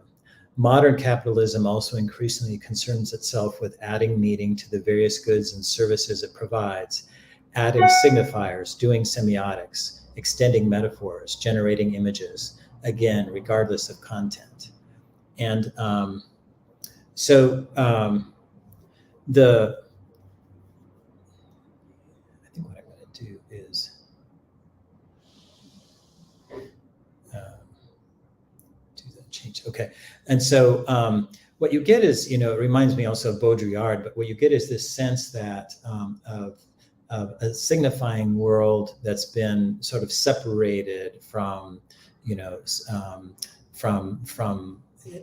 been sort of ruptured with, from its sign relationships. And so you get, signifiers of signifiers of signifiers in Baudrillard. But the critique here of capitalism is interesting with respect to Deleuze and Guattari, because they're interested not just in sort of brute material content of the world or in instances of language use as an enunciation, but in the technical social machine, what we might see, all the stuff of our world as it relates to the semiotic collective machine or to expression. They're interested in determining and selective agency of bodies and signs in social life. So how does social life become organized through signs relationships to what we call as the content of the world? And they think about different regimes of possible sign signified relations or signifier signified relations in the modern world, and in sort of the what they end up talking about as the post-signifying regime. It's interesting when in their discussion of the post-signifying regime, because they talk about with these sort of separations that there is no central code control over coding, but rather a number of linguistic flows and codes that individuals in the post-signifying regime see themselves as freely acting persons with no obligations to any despotic social relationships or to God. The post-signifying regime looks more liberating because there's no central dominant codings and no sustained despotic significance.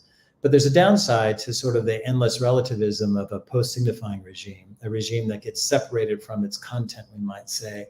Individuals suffer from an excess of possibilities. Individuals in post-signifying regimes are endlessly restless, have endlessly segmented lives with no possibilities ever definitely excluded. So this idea of the endlessly relentless consumer, or the human individual awash in seas of overlapping flows of signs, seems to offer some promise in explaining some of the pathologies of current social life and social media life. We can at least see that post-signifying systems imply a deep dependence on current forms of communication, and that when we operate with them, we're always open to the actions of others. We experience eternal debt to how it is put. We might add that we're particularly open to externally provided flows of signs. So next slide, please. Let's get into a little bit of the idea of content and expression and how we might illustrate them in their relationships. So we can think about in this illustration, again, just to trying to make the concept come more to life for you. In this illustration, we have the idea of what is a prison.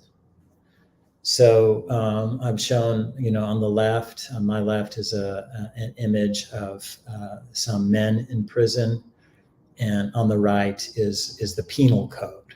So let's think about that relationship a bit. And as we're thinking about that relationship, I want to frame that with this quote from Deleuze and Guattari that I think is really interesting. They say, "We are never signifier or signified, we are stratified." So what they're interested in when we think about the contents and expressions in the world, signs, relationships to the world, what they're interested in is how do signs and the world come together in stratifications? How do stratifications happen? And especially if you're thinking with them from the idea of the assemblage, how are these things being put together and not given in some kind of hierarchy that we already believe to be true, but associated with one another? So you might say the penal code from a hierarchical view and not a view of thinking the plateau with Deleuze and Guattari. From a hierarchical view, you would just say, well, the prison is just an enactment of the penal code, or an enactment of some other kind of institutional document about prison life. But that's not what's being put on offer here. What's being put on offer, rather, is to see those two parts as enactments in the world as being related in complex ways, as being brought together in relations and flows of affect and energy, and as coming together in often surprising ways, and sometimes incredibly, and in stratifications also. And so the content then, in this case, has both form and substance. For example, the form is prison and the substance is those that are locked up in it. We might think about particular forms of the prison if we're going to get into it more. The prison, the expression also has form and substance. For example, we could think here, the form is penal law and its particular forms, and the substance is delinquency, insofar as delinquency as one kind of crime is the object of statements. I'm going to quote here now from Leander in 2015. He says, "Just as penal law as a form of expression defines the field of sayability, the statements of delinquency, so prison as a form of content defines a place of visibility." Or we might think of panopticism, right? That is to say, a place where at any moment one can see everything without being seen.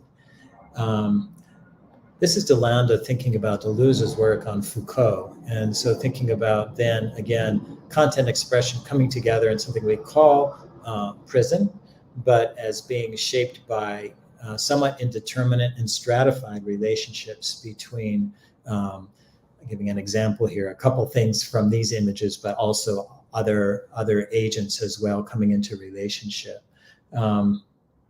Let's, next slide, please. Let me give one other example toward this relationship, and then I'd like to get into sharing a bit of some new work that we've been involved in trying to move toward a post-representational, or at least a representation plus view of literacy, research, and action in relationship to embodied activity and content in the world, sort of thinking about forms of the body and forms of literate practice in another way. So in this case, you have workers from an area close to where we live in Tennessee who are coming in after a flood. And so you think about, I wanted to share this image because we had some devastating floods in the area that we live in about 1.5 years ago. And this was in Waverly, Tennessee. The flooding happened in August of 2021. And so you can think about this picture with me for a moment. You see you have a roadway that's been washed away. You have some trees that have been damaged. Maybe under the road, we can imagine things like water systems or sewage systems. There's probably electrical poles that have been knocked down, with electricity being disrupted or destroyed. There are probably a number of, we can think about housing that got destroyed and flooded. We can think about other parts of the world that was disrupted. And in many ways, you know, when you have something that's like a natural disaster like this, you have a system that may be out of your perspective or out of view in normal life come into view, right? And you think about it with respect to the systems that are there become highlighted for you in some kind of way, right? And so I wanted to share this image because it begins to suggest something of what a community is made out of, what community it depends on, and what it's made out of. But communities are also made out of all kinds of texts. The text that the community, the expressions of the community from this particular event, from its everyday life, from its histories before the event. And so that too contributes to the community, that holds the community together or keeps it apart in whatever ways that it feels itself to be apart. Leander, who is thinking about Deleuze, writes this, and I think it's relevant to this example that I'm giving. Communities and organizations consist of more than just persons and their organic bodies. We could say more than just, more than just person, and their organic bodies. They are composed of heterogeneous material bodies, including tools and machines, food and water, buildings and furniture, some of the lists that we're beginning to make now. But these material bodies are linked to the enforceable social commitments created on the enunciation of speech acts.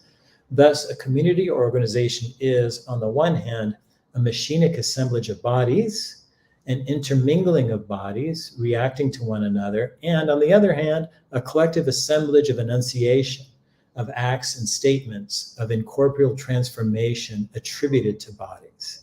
So I think this is kind of a nice illustration of the idea of, we can also even think about these forms and substances of the content of the community, or the form and substance of expressions. How do they come into particular relationship with one another? That's a question that I want to just keep asking and sort of prompting for us in our own research and our own thinking. Next slide, please.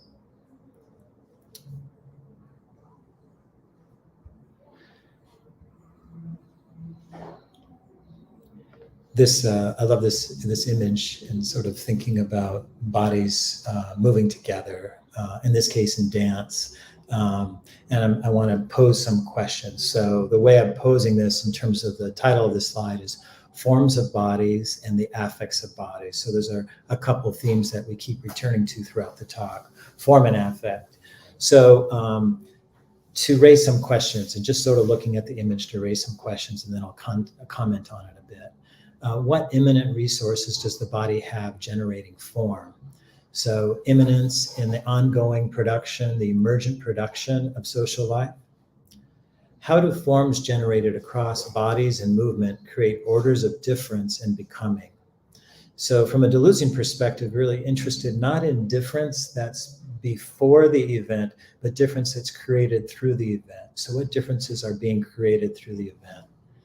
And how might we attend to the desiring machines connecting bodies without reducing them to linguistic signs?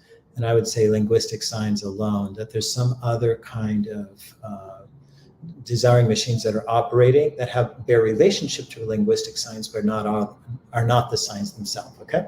So Deleuze offered So Deleuze is interested in this idea that matter, including the human body, but other bodies and other assemblages bringing together bodies, possess their own immanent, intensive resources for the generation of forms. So how do we pay attention to the generation of form through the resources of various kinds of bodies? Deleuze offered an alternative to the idea of essence and correspondence theories, correspondence being like sort of, often in terms of representationalist theories, on the theory of the genesis of form. And he best develops this work and some of his work on, in his book, Difference and Repetition. Orders of difference are what generate forms. And this generation of forms for Deleuze is a kind of becoming, and we said that just a moment ago, but a kind of transformation. It's also what produces the given or reproduces the given of what we know in forms of reproduction. So forms of deterritorialization or difference and forms of reterritorialization or the same get constructed together through the course of movement.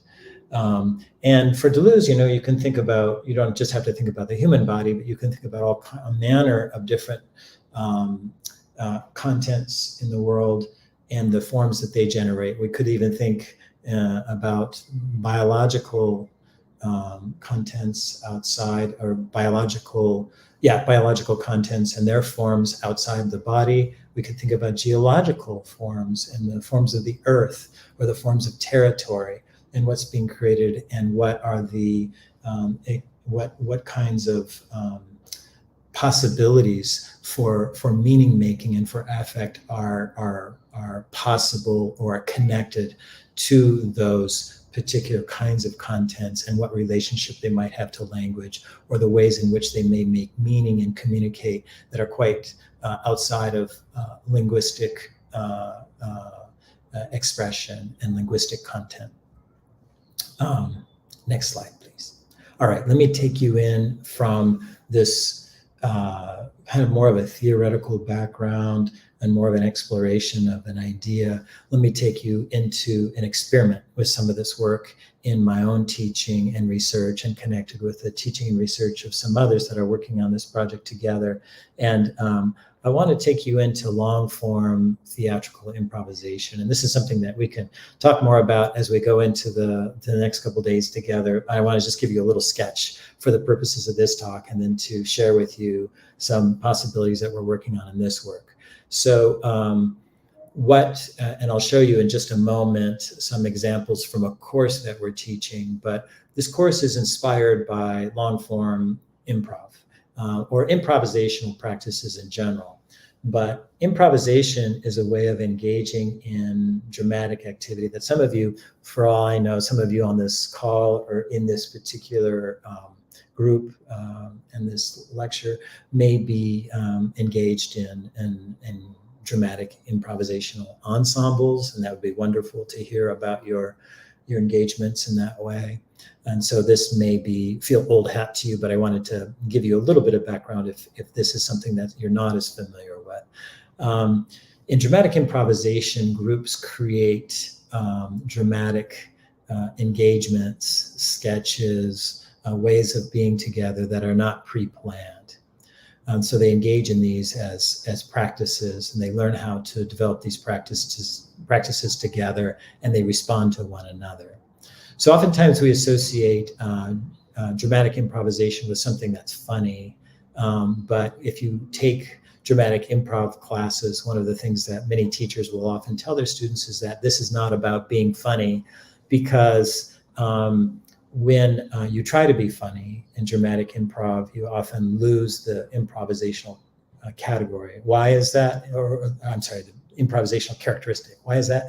It's because you go inside your head and you try to think about something like, how do I be funny right now? Or what's a good joke? The dramatic improv is not about creating jokes or remembering jokes. It's about being present and being responsive in the moment. And in that way, trying to connect and trying to respond quickly in ways that are you're called up to, you're moved to respond to in relationship to a scene that's changing in front of you. So in that way, it often becomes funny, because social life is funny. And because the stuff that's inside of us that we don't process deeply is often quite funny stuff, and quite revealing stuff. And so the interaction of those dimensions in something that's unplanned often can be humorous, but humor is not the first goal in terms of learning improv. So what are some of the characteristics? We already mentioned some of them, that improvisation is emergent, it's unplanned, it involves scene and character development. It's based on learned structures, repertoires, and form. So I know today I've been repeating this idea of form quite a lot, and form is related to practices. And so one of the things that's interesting for us in introducing improv into education and into literacy education is that dramatic improvisation introduces some different practices and forms than are in our everyday communication. So yes, it's about everyday realities, but it also introduces some other kinds of ways of being that everyday realities don't often introduce. So for instance, let me just name two because I think they're important. One is the idea of attunement. That's at the end of my list here. But the idea that in an improvisational group, your primary task, or one of your primary tasks, is to try to listen as attentively as you possibly can to the others in the group. And this listening, sometimes improvisers describe this listening as listening with your entire body. And that's interesting if we think about it, right? And we could talk about that just as a single idea, this idea of attunement, which is being sensitive to the movements or contributions of the others so as to be able to respond. And being sensitive to them so as to be able to offer something that they can respond to. So there's a kind of group awareness that's heightened, much heightened. And if you think about that relative to what often can happen in even routine classroom interactions with students who are, say, discussing or engaging in group interactions, oftentimes those can become highlighted as forms of competition or argument. And so this really relates to another concept here, which is the concept of yes and, which is, again, outside of our everyday way of being and talking in terms of our routine communications. The idea is that if you are offered something by someone in the group, that you are to say yes to that, and then to build on it. So you accept, the yes part means that there's an acceptance. So I accept the reality that you're giving me and I will build on it. So let's say if I walk into a scene and I am doing a scene with my scene partner, and on my mind, I have this idea that I want my scene partner and I to be in a restaurant. So I'm starting to develop an idea about the chef didn't bring our food again today, or the chef is again late to the table. And I'm thinking that would be something I could start with in the scene. And my scene partner, on the other hand, introduces the idea from something she says that I'm an astronaut. Then I have to drop immediately the idea that I'm in a restaurant and pick up the astronaut idea because I'm building on what she has offered. And so that idea that and then I have to add to that. So that's the rule, the form that I'm following and developing an improvisational scene. That form is very, very important, because if I don't do that, then what am I looking at on stage? I'm looking at people who are engaged in some kind of argument or the scene falls apart. And so the idea that we're contributing to a social world that has possibilities and emergent qualities, and that your contribution is something that I attune to, is an important rule. Even though it sounds so basic just to name it in that way, it reshapes the possibilities of the interaction. So next slide, please. Viola Spolin, who developed improvisational means with children in Hull House in the 1940s, would have been somebody where John Dewey would have come to Hull House, which is one of these settlement houses in Chicago for immigrant students. And one of the reasons that Spolin developed improvisational methodologies was that she was working with kids who were coming from all kinds of different cultural and social backgrounds as immigrant children, and they didn't speak a common language. And so one of the things that she had on her mind was how to get kids who came from very different backgrounds into common activity together that was not linguistically dependent. I'm sure that there was a lot of language development going on and language practices in different languages, but she was looking also beyond language for ways of coming into group reality, and developed improvisational play activities and some of the first improvisational theater. Her theatrical techniques became really, in many ways, the foundation of what is now contemporary improvisation.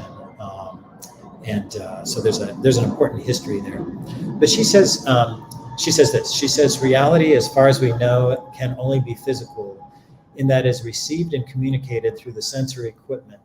Through physical relationship, all life springs, whether it be a spark or a fire from a flint, the roar of the surf hitting the beach, or a child born of man and woman. Next slide, please. So these are just a few images. I won't spend much time with them, but I just wanted to show you something. This newspaper clipping, Anything Goes, came out. And you see some kids here engaged in different sort of scene activity.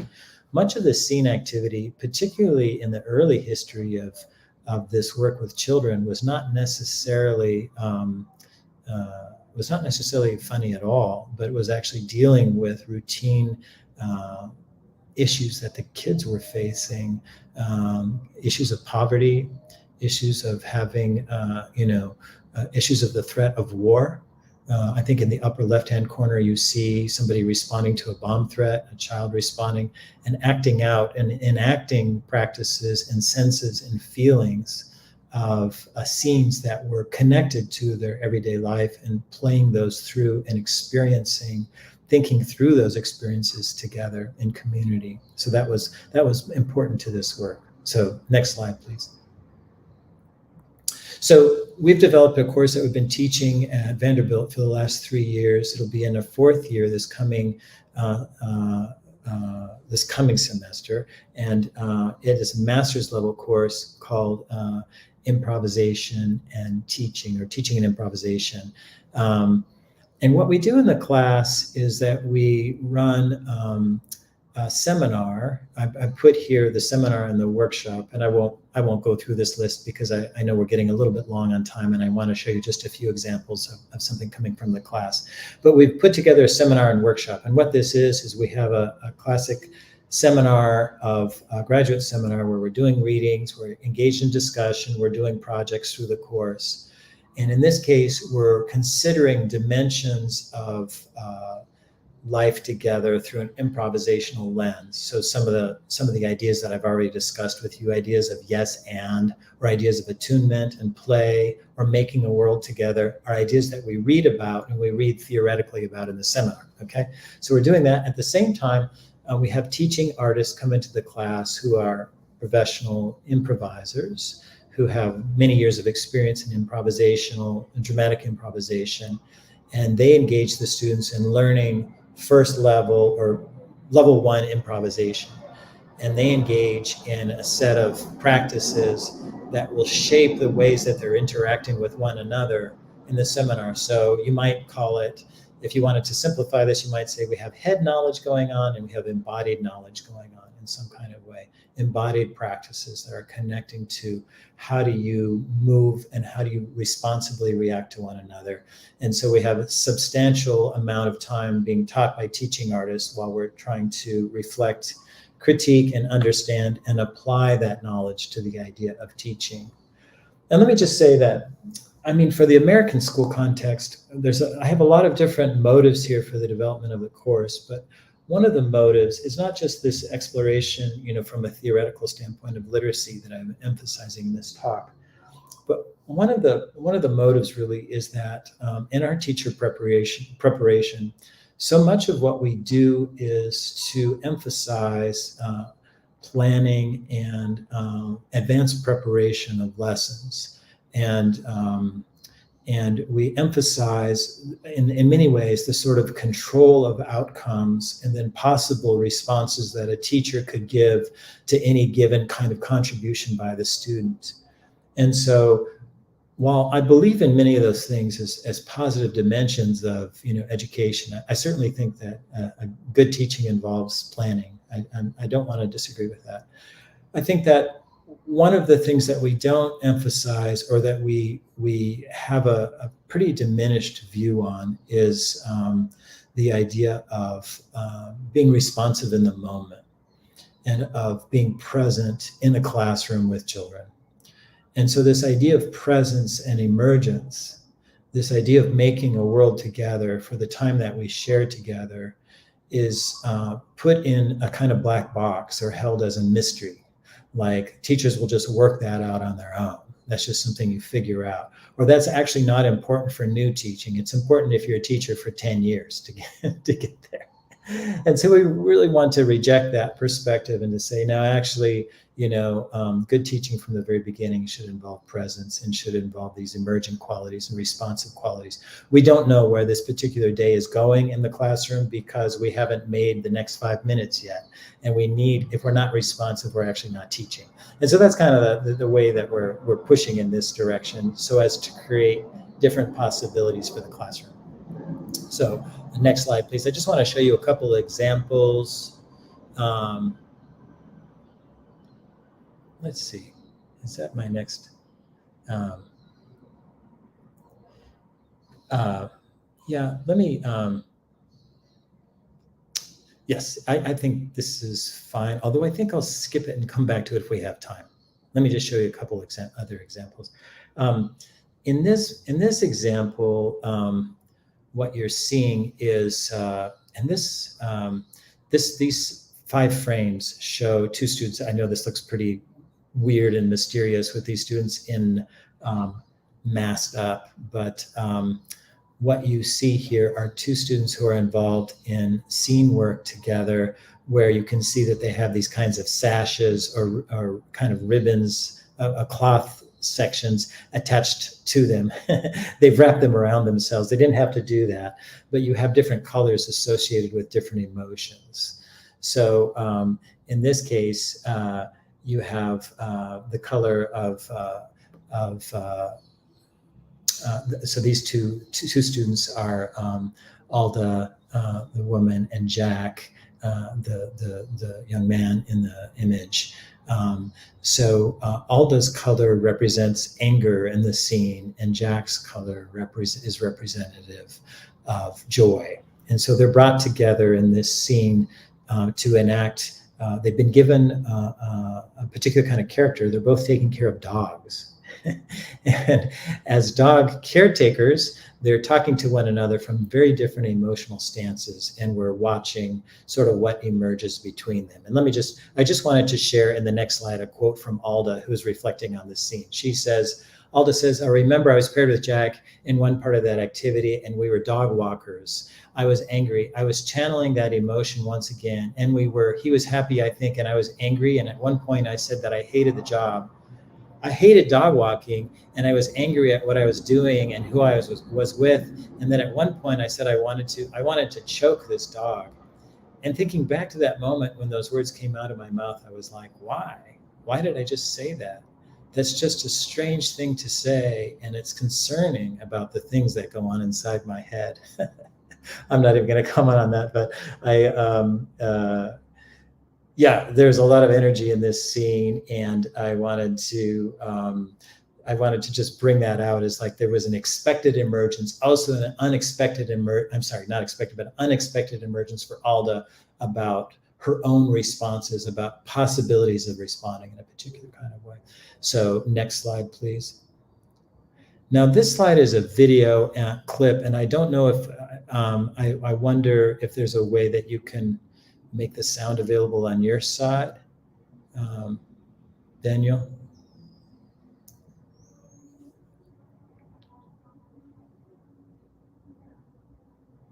I don't know if you all are able to hear it or not.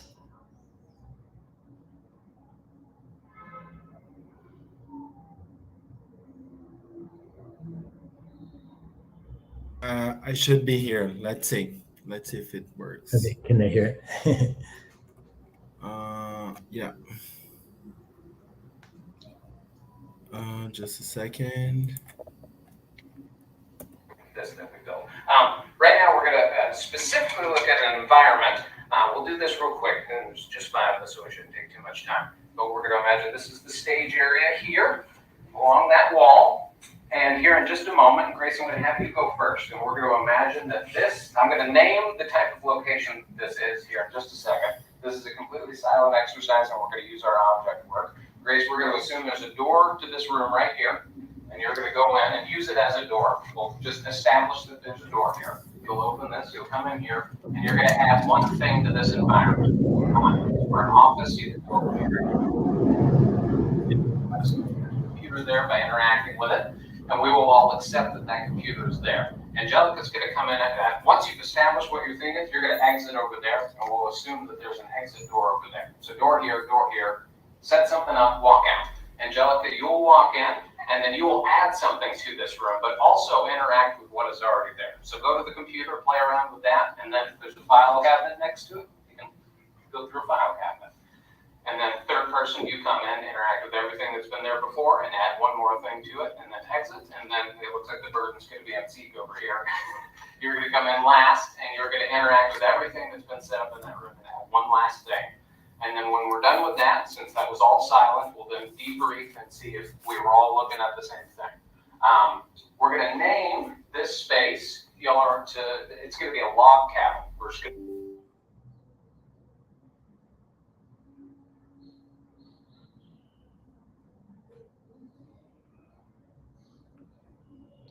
Did that cut off?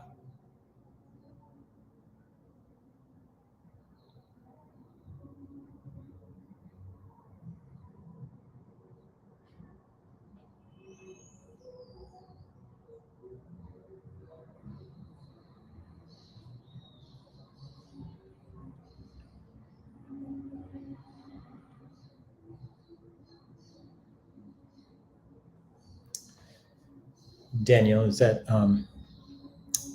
video still going?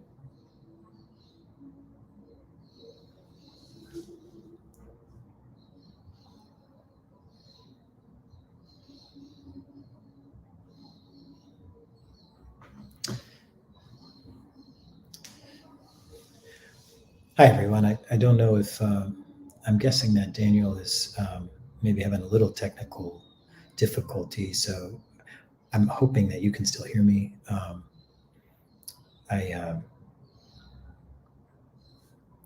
Let me just, I think the video will probably come back up. I can see that I'm still live in the presentation, so I'm just going to act as if that's true and say that what you would have. So sorry, Kevin. Oh, it's good. Yeah, it's really strange. Really strange. My computer is really nuts. I mean, so sorry. I do apologize. Should I go back to the video? Let me because we're getting a little short on time. Let me just talk through it for a second, and then I'll wrap up with a few comments. Really apologize. I was enjoying. No. Does it continue like they do it? They get into the imaginary room and they get into it. And what you see there is that, and we can go back to it later in the Q&A if we want to. But what you see there is so this is one of our teaching artists who comes in and he's setting up the activity. You saw that part. And the reason I wanted to show this video is what you see is in embodied fashion. The first student walks into the empty space and adds things. We've been told that the space is a cabin. So he creates something like a sink and then some other object in the space and imagine it's there. The second person then needs to respond to what the first person contributes and add something else. Yeah. So the environment gets imaginatively built, and the responses to the environment get imaginatively built over time as they're interacting one at a time. And so this is a kind of a practice of creating a shared reality, right? And so that's what I wanted. Okay. So we can go to the next slide, and I'll just offer comments, and then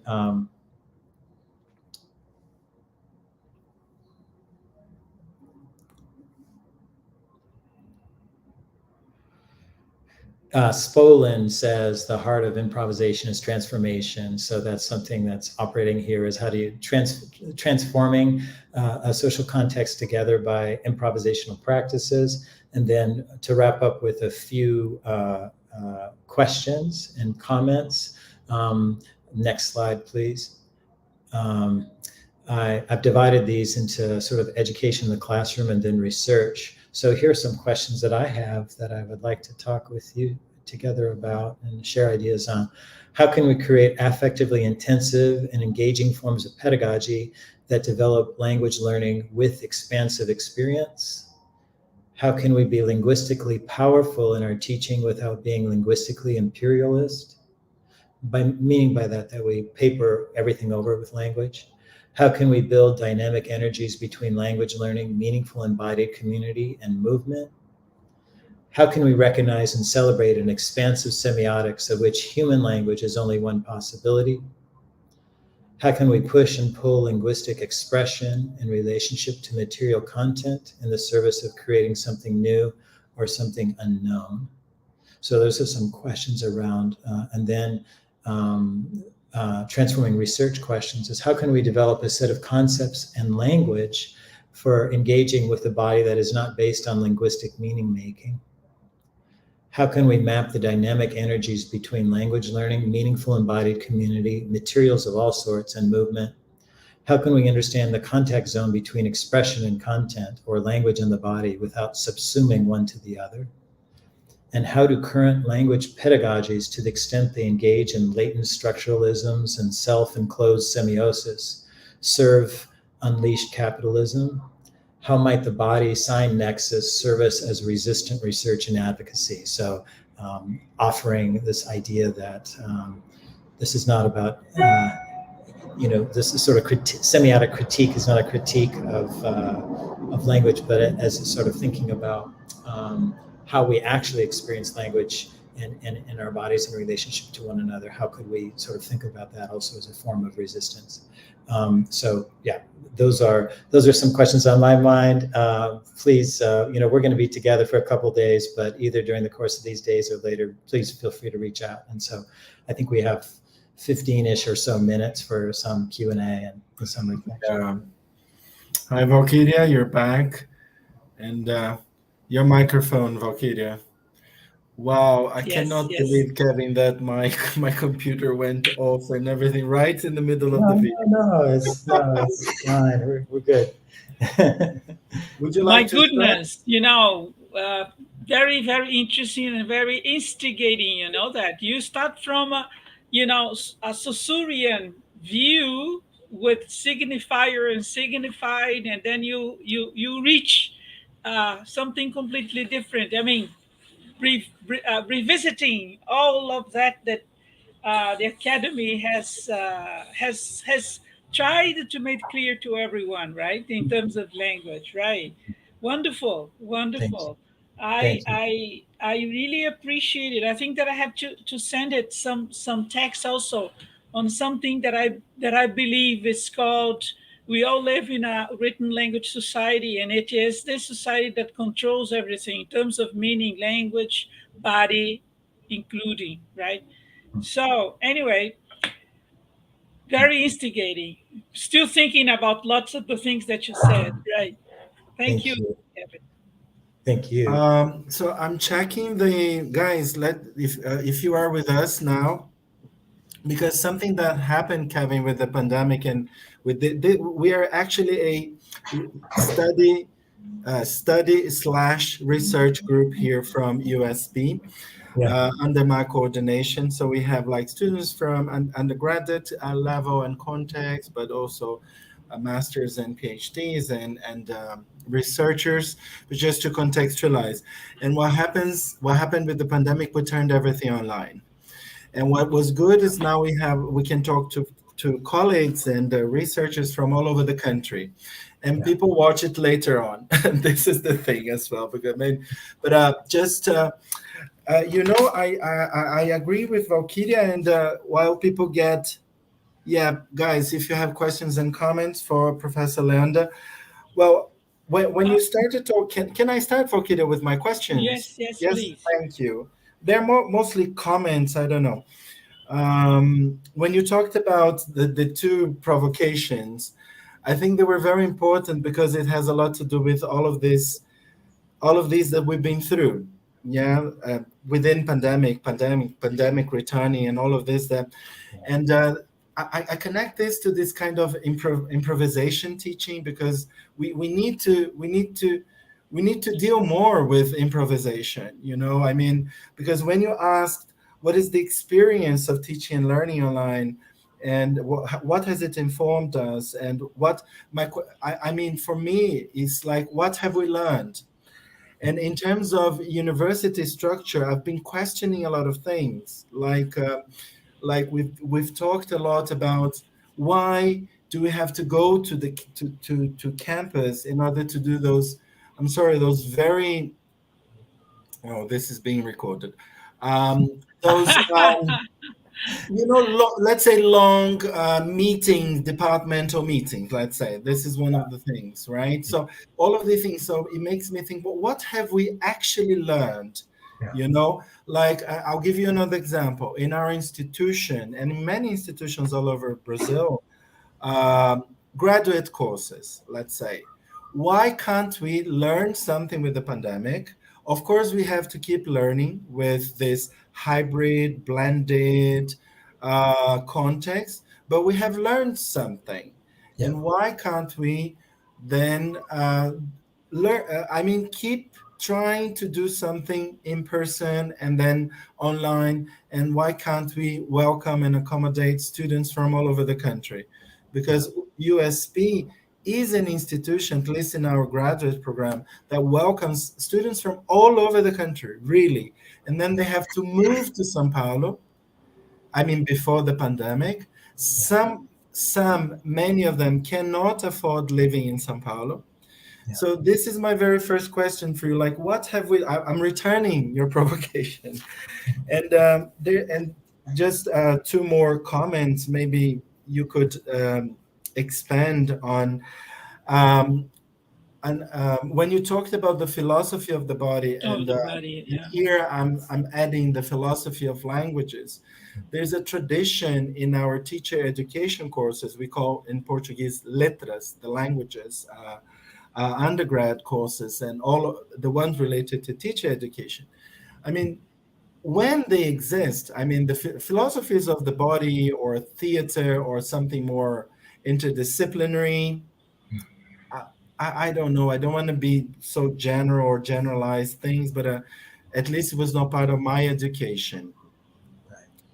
And philosophy of languages was something so important. Is also something that is not part. Like we could ask the audience here, our colleagues, who read Deleuze and Guattari, who read Foucault, who read at least, or Derrida, to understand the visions of language. I mean, your background vision will influence your teaching, your education, the way you design your classes, your decision of bringing theater or something more interdisciplinary or transdisciplinary. So we didn't have that, and it's a tradition in our teacher education courses not to have them. So there's my second question for you. I mean, what do you think about this? Should we try to change this as institutions? And third one, sorry, and it's my last one. I've been researching, reading. I'm still on the go. I'm still doing it, but I've been thinking about a concept, and I've been writing some articles and chapters in relation to this that I'm calling transdisciplinary teacher education. I mean, it has to do a lot. I mean, I see a lot of connections to what you said, because what I'm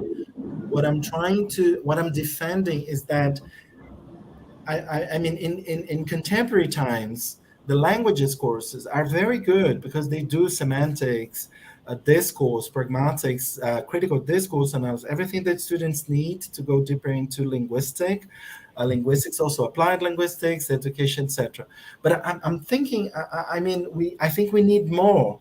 We need to invite students to really bring their talents into the classroom as well. Can I Because add something? yes, of course, they No, play stuff. Yeah, yeah, Valkyria, yeah. and at the same time, I think they are very harmful. My question to you, Kevin, would be: do you think there is room for this view of schooling that we have? Do you think that? Don't you think that it is very contradictory to everything that you were defending? This what view of schooling? This view of schooling that is that teaches language in this classic way, right? Yeah, Where meaning is given. For example, yeah, uh, we are all led to make meanings according to uh, the stratification that we already have, right? So yeah. this is my view. So what do we do in this sense? Yeah, I think that yeah, and to your point, Valkyrie, and to Daniel's point, I was trying to keep in mind the different parts to your question, Daniel. But to I think in many ways in the U.S. anyway, we're almost moving in the opposite direction in terms um, of making teacher education a technical practice. And I actually think not to be too pessimistic about the future, but I think the direction we're moving in looks like teacher education will be relegated more to, community college systems or to short-term technical preparation, and that the depth of like a philosophical depth or a depth of teaching that requires people who are most alive and most relational and most drawing on different repertoires for understanding is being narrowed rather than broadened. And so I see the work in that sense as being a kind of resistance to, hopefully there'll still be an audience for it. But I think we have to push back, because I think when we think about what language teaching is, or what any teaching is, but I think in particular language teaching, it is really the most complex activity that we can imagine engaging in. I think I think relatively speaking, brain surgery is relatively straightforward, because we're dealing with people who are dynamic, changing in different social worlds and their multiplicities. We're dealing with language learning, which is wildly complicated. And we're dealing with this activity of bringing people together in a social situation to learn something. And there's so much that we don't know about learning. And so the wild complication of that and the kind of preparation that we should have for sort of thinking through that is very different than that sort of technical skill level, right? And so I think that reaching for something that is yet more open and more imaginative. I was thinking about your question from the last session, Valkyria, around also nationhood, and we have movements going on, political movements going on now in the States with censorship of texts. But in addition to censorship of what texts are in classrooms, there's a kind of censorship of the kinds of conversations that can happen in classrooms. And so Ana Cristina and I had begun to do a little bit of writing and research on that. But what you have are like these policy documents that are laying out that certain forms of topics are not allowable in the classrooms. You can't talk about those things. And so now you begin to imagine a classroom where really discussion itself, I mean, we're a long ways from, embodied improvisation. That just discussion is being policed in terms of what anybody can think or feel, because that's not what school is for. So these questions of what school is for, having this heightened politicization, and I think there's going to be a lot of work ahead to push back on that and to say that we just refuse that version of education. And what education, or where we're going to be working, if there's an audience for what we have to say, that's a question, right? But I think we have to refuse that. I really do. We have a question from Nara. Can I continue, Valkyrie? Or you? Yeah. Okay. We have here. Well, lots of thanks. Okay, here, lots of thank you. Thank you for the embodied for the embodied experience, in which improvisation is not a matter of anything goes, I think. Could you expand on that? Yes, sure. I hope I understand your question well, but let me start talking and then feel free to post it again if I missed it. So improvisation is a set of learned practices that are trying to change or offer a different repertoire for interacting than would be commonly received as a everyday way of communicating. So let me give you an example that might help. So if you take two people who have never done improvisation in a classroom before and you put them in a scene, you say, now come have a conversation. The first thing they'll do is they'll come to the center of the room, they're having their conversation, and the first one will say something like, hey, what's up? Or what are you doing? And that's a way of interacting that's very common in our world, right? You'll see somebody in the staircase or in the hallway and say, hey, what's up? And they'll say, nothing much, see you later. And that's the most boring conversation ever, right? Because it's just a matter of recognizing each other. So one rule especially for beginning improvisers is, so it's not anything goes. Anything goes would be, hey, what's up? That's what I usually do, right? What I don't usually do though is I don't raise a question. So one rule is to not ask questions, to not lead with a question. So now I come into the scene, same scene partner, and I say, those new glasses you have are crazy. Or that blue shirt is exactly like my blue shirt that I have at home. I bet you got it at the same store. And so now what I've done is I haven't raised a question, which gives them the responsibility. I've made an offer. You can think of it as a gift. I've given you a little gift. Now you have to take that little gift and you have to make something of it. And then I'll make something more of it. And then you'll make something more of it. And we'll build something together. And so, and that's an act of the imagination. So that's the not anything goes part, right? It's a different set of learned practice, trying to push towards some other mode of creating something. I hope that was helpful. Yeah. Okay. Anybody else? Questions, comments? Let me see here. Yeah, lots of questions about the body, the affect, the forms, and the form, affect, expression, improvisation. This is from Fatima. We don't have any more questions, I think. We'll have lots of time in the next couple of days too. Yes, definitely. Yeah. What we're hoping to do is, to put some things on offer and to engage in some activity together can feel connective. So it's not going to be like, we're not planning a march through like idea 1, 2, 3, 4, 5, where you have to leave one behind. Hopefully it'll feel connective. So you can return to these issues as we go through the next couple of days together. So with more interaction, etc. Yeah. Because this kind of this format is a little bit problematic for a little static, right? Yeah. For sure. Okay, Valkyria, would you like to say something? Microphone.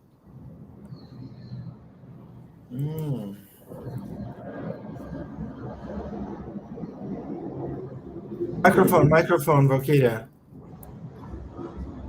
I always forget my microphone, Thank you very much for the lovely afternoon with so much exchange with us, okay, Kevin? I'm really looking forward to the next days also, we are too. Right? We are too. Yeah. Okay. So Thank you, Kevin. Thank you, Anna, Christina, and thank you guys for being with us today. Yeah. And I'll see you. We see each other tomorrow, 2 p.m. Okay, it's Zoom link. And if you haven't received the Zoom link, send me an email or send an email to the group. Okay, thanks, Valkyria. Okay. Bye-bye. Yes. Thank you, guys. Bye. Thank you. Bye-bye. Okay. Bye.